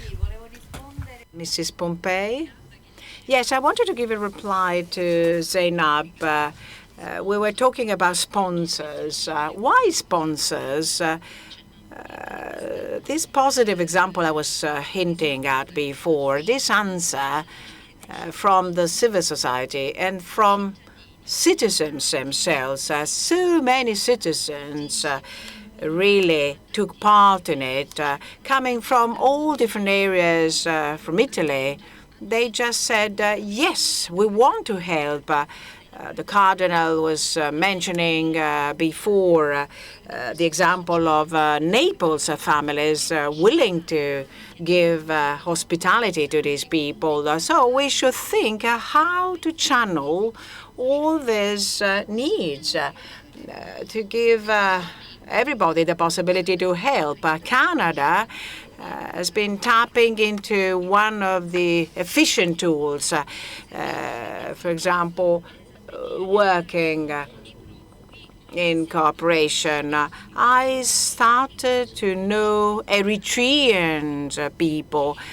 They have been fleeing their country for 30 years. Eritrea is a small country which has been judged by the United Nations, according to the most recent report.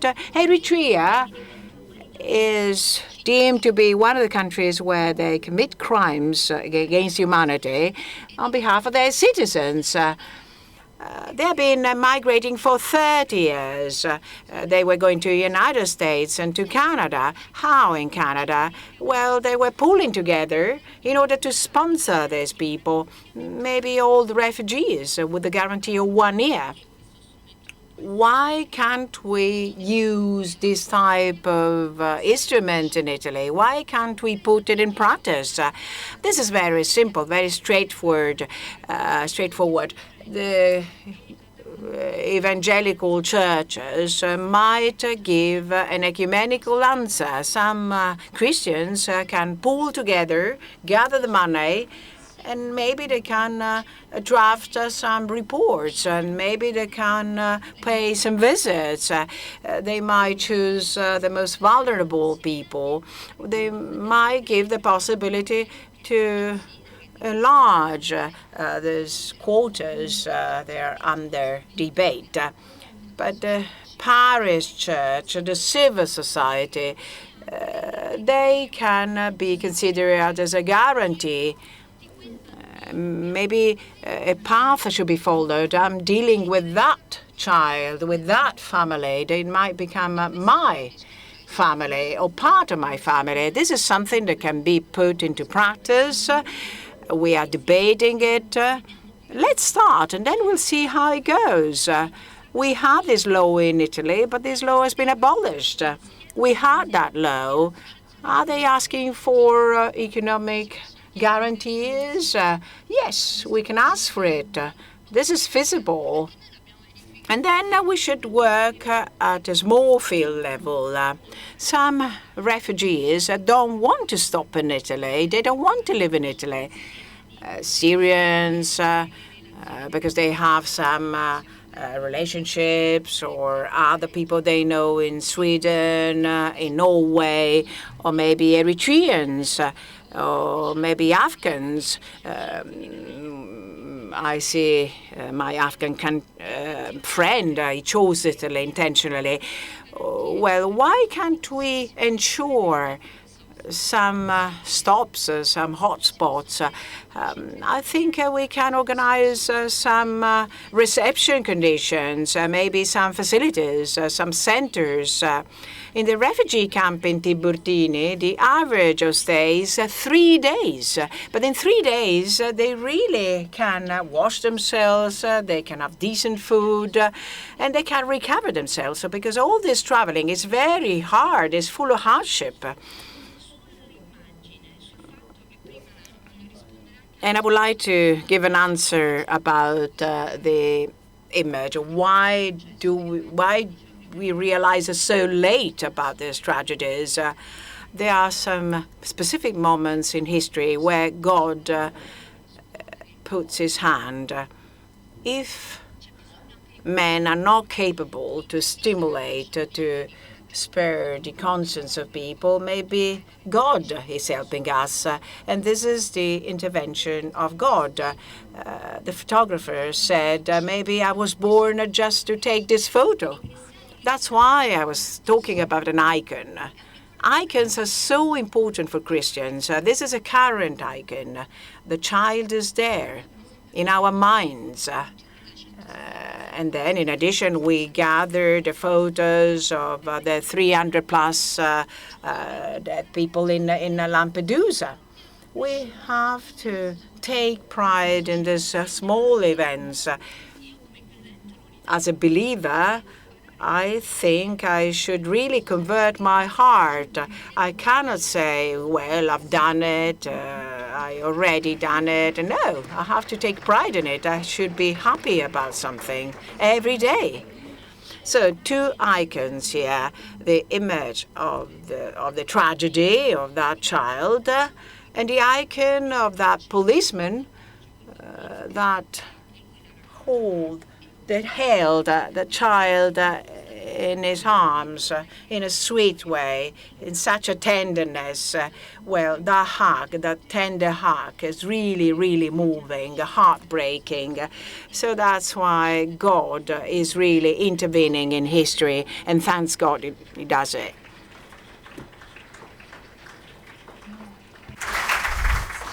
Si sa che quando We know that when icons are painted by artists, but in theology of image, even in the Eastern theology, is the angel paints in the icon. And I think there is an angel behind the icon of that hug, the loving hug.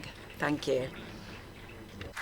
adesso, secondo gli Well, according to our inspectors, we might have 2 or 3 questions with 2 or 3 answers, if you like. Well, but I see more than 2 or 3 hands here. So let's start 1, 2, and 3, and then the answers. Please give your name and surname and all your life. My name is Marisol from the Peruvian community. Peru. My name is Marisol from the Comunità, the Sant'Egidio of Milan. I come from Peru. Sant'Egidio, with the help of the Jewish community, is bringing help to receive for 2 or 3 nights in the Memorial Museum of the Shoah, of the Holocaust, refugees for them to recover a little and go northbound. Many Syrians and Iraqis, Eritreans, and I would like to know whether this can be seen in other cities as well, so in helping them recover from a long journey, because they're traveling and you hear their stories. They had been traveling for 4 or 5 months, and having a place where they can sleep or wash themselves, etc. And I would like to know whether this is being carried out in other cities as well. They're over there. I don't know whether we can cover it. My name is Said from Gente di Pace from Rome, People of Peace. My question is on the people who drive the boats. Who are they? Do they do it for money? And what is their importance within criminal organizations? Because they say that they are the last on the food chain, so to speak. Good morning, everyone. My name is Sampa. I am a student of the Lois Massimian School for the Naples School for Language and Culture in Naples, for foreigners in Naples. I would like to thank everybody for your thinking and for sharing your thoughts on migrants with us. I would like to ask a question to Marnash Nalbandian. We were upset, very upset, by the sad news about what is happening these days in the Mediterranean. So the world cried with a picture of the child dead on the shore. So we cannot underestimate what is happening in the Mediterranean. The people who are fleeing the war and poverty and persecution. So the majority of them are Syrians. The way you underlined things, you said that, all of you said that the international community failed on projects for Syria. You are a representative of religion, a religious representative. So what measures are you considering to enrich from an inner and spiritual viewpoint the people who are hit by this tragedy, or this human tragedy? Thank you. One last question. Okay. Our brother from Africa.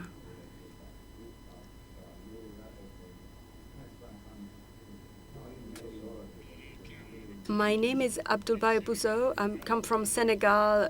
I live in Rome, and I am part of the Gente di Pace community in Rome.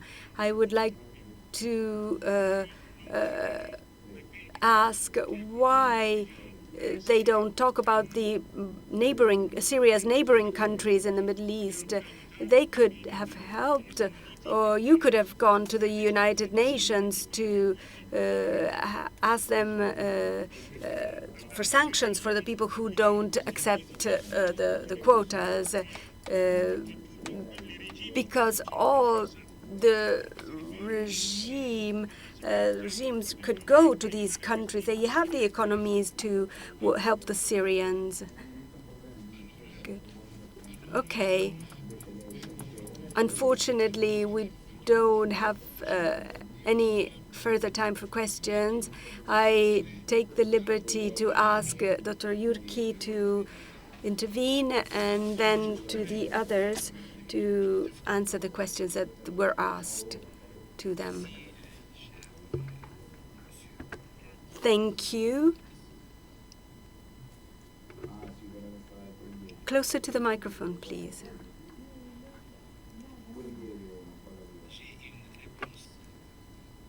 I have an answer for our friend and his question, and I have two comments with reference to the answer to our friend's question. In Tunisia, we carried out some studies, and we saw that human traffickers are part of two groups mainly. The first group is made of people that are the boat drivers that do their job by just for money. And we were able to see that the various groups are connected to a new mafia that organizes these human traffickers, and that is becoming a very important force in our country and in the Mediterranean countries. The second group is made by groups that are linked with extremist movements, and they play the role of ferry drivers for jihadists and help these people in Libya, Syria, and Iraq. With reference to my two comments, first of all, I am very touched, I'm very moved by your willingness to help asylum seekers. And this indicates that European citizens are going beyond their own governments that mainly deal with their own political interests, vested interests. I believe that Europe will become younger and that there will be a new era in which there are going to be new North-South relations. I'm optimistic about it. I want to be optimistic about it. And that is why I'm very happy to be here with you and to be an active friend of the members of the community of Sant'Egidio. The other comment is helping migrants is an essential factor, but this is not going to solve all the problems. We will have to tackle the issues in the countries of origin. In this case, the calculations of political parties and governments are divided, but essential policy should be worked out together. So we are all involved in this issue, and if we don't find a solution, the results will be awful. We have to struggle against the hypocrisy of these governments in Europe and in the Arab world, and it is necessary to create a new atmosphere for all of us. Thank you. Your Excellency, you were asked to answer a question. I couldn't understand your question clearly, but speaking about that the international community failed in the policy or problem solving in Syria.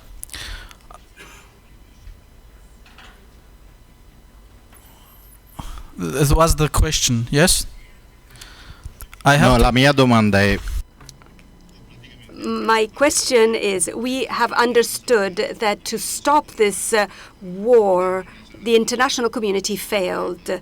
That was a part. But you, as a religious representative, well, the majority of them are hardly hit by this tragedy, and the majority of them is Syrian. So to change the mindset and to reintegrate these people into society, what are the advice and what measures do you undertake to enrich from a spiritual viewpoint these people? Yes. For 2 years, 2 years ago, there was an attack on my school, and I lost 4 children in the first grade, which means 6 or 7 years old. And it was my experience to be silence prayer, because I didn't find words to comfort the families. This is my new experience, that also sometimes silence is also prayer. Sometimes to be with the people is also a prayer and giving them hope. In this case, I'm traveling so much, and just joining with my colleagues abroad in prayers like Sant'Egidio, and also encountering responsible people in foreign ministries or representatives from other countries, and speak about my pain, speak about the concerns of my people. And then when I'm back to give them a report to my people what I'm doing, it is very important. as one of speakers mentioned, our call is don't abandon us. Politically, spiritual, moral, financial. Me as church, I need your support. I need your financial support to help the people to survive, to give them help, to give them hope, to give them opportunity to overcome this tragedy. Also moral support, spiritual support, that if we have common prayer, we have union in prayer, and we can give this picture to the people there, it is a big, really a big help for the people. I need your political support. As I said, don't abandon us in the formation of democracy, in the process of dialogue of democratization, reforms, etc., etc., in my country or in the countries of conflict. Come and be present in my country. And I know it is very difficult. Start discussing, have dialogue with the regimes, with the governments, with the responsibles in our country, cities, in our countries. This is very important, so you can encourage and you can give the signal to the people who have a political vision, who are ready to make some actions, to act for a better future in peace. Thank you.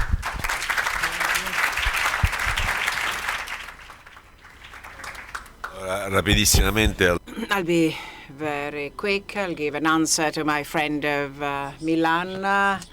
She's a supporter of the Councillor Maiolino, I believe. Well, Councillor Maiolino in Milan has been really working hard for all these facilities, transit facilities. I must say that there was a huge commitment on behalf of Italians in the railway station of Tiburtina in Roma, but also in Ventimiglia, a city on the border of Italy. And recently, the same commitment has been shown also in Bolzano. You wouldn't believe it, in the province of Bolzano, on the border, for all the people transiting to go to Austria. A brief hint on the topic of smugglers by boat. Well, of course, Mr. Morcone gave a comprehensive explanation. So all these smugglers are part of networks or powerful organizations, and they receive some financing at an international level. This is a very widespread network, which is segmented and spread all over, so it's definitely not easy to spot them. But I would like to add something. There is a center, there is an organization spearheaded by Italy, which is analyzing all the network of these smugglers by boats, because the international community is really paying heed to this problem. They really want to put an end and bring all the situation to an end. Our friend from Senegal, if I well understood, he was talking about bordering countries. Unfortunately, the Syrian situation is the outcome of the conflicting interest of the international community. As far as Syria is concerned, a big game is played, a struggle among different countries for manifold reasons, geopolitical reasons, religious reasons. So that's why we are deluded by thinking of democratization. a sheer democratization of the Syrian institutions, but rather we saw a situation of opposed interest, which have been unbelievably upheld by friendly countries. Nowadays, the icon hinted before by my friend Daniela, the young child on the beach of Bodrum, maybe all this icon, this image, put everything in question. So we will see in the future, in the upcoming weeks, if these big players, these big countries will try to solve the problem of the misery of the Syrian friends. I just wanted to make a brief remark on Italian cities. As far as I'm concerned, I remember Trieste. Trieste is quite a strategic city where the Comunità Sant'Egidio gives a huge help to Afghans. All these Afghans reach Italy. There's a huge work to be carried out, but also Hungary, where or the community of Sant'Egidio is giving a huge help in railway stations, in border areas, in Germany. How many citizens are showing their solidarity with the gifts and food and help of all sorts? So we should really put in place these beautiful centers, these beautiful hotspots. Austrians, for example, gave a huge example. They welcomed all these refugees entering from Hungary. So that's why we need governments, and our prefect Morcone is an expert of all these emergencies.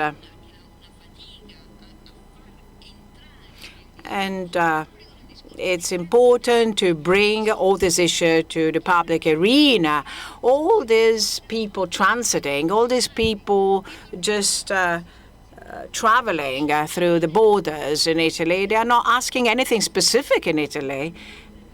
But in order to fight all these smugglers, all these human traffickers, Europe, together with the other countries, should have regular ways of incoming. Otherwise, we cannot solve this huge problem. Well, on this note of hope, of this glimmer of hope, we can wrap up the symphony that we all sang, we all played all together on this hot issue, this delicate topic of migrants as a dramatic and tragic reality, but also a global challenge. Maybe we were thinking of a miracle in composing this symphony. Mr. Jourchi from Tunisia, the Minister of Foreign Affairs from El Salvador, Mr. Martinez, the Prefect Morcone from Italy, Mr. Armash Nalbandian from Damascus, and then Altin Prenga from Albania, and Carolyn, Mrs. Carolyn Young Wu from the United States, but also from Hong Kong. So this is a symphony composed by many countries, many voices in many languages, but it played very well in the name of peace. We all wanted together with the hope that enriched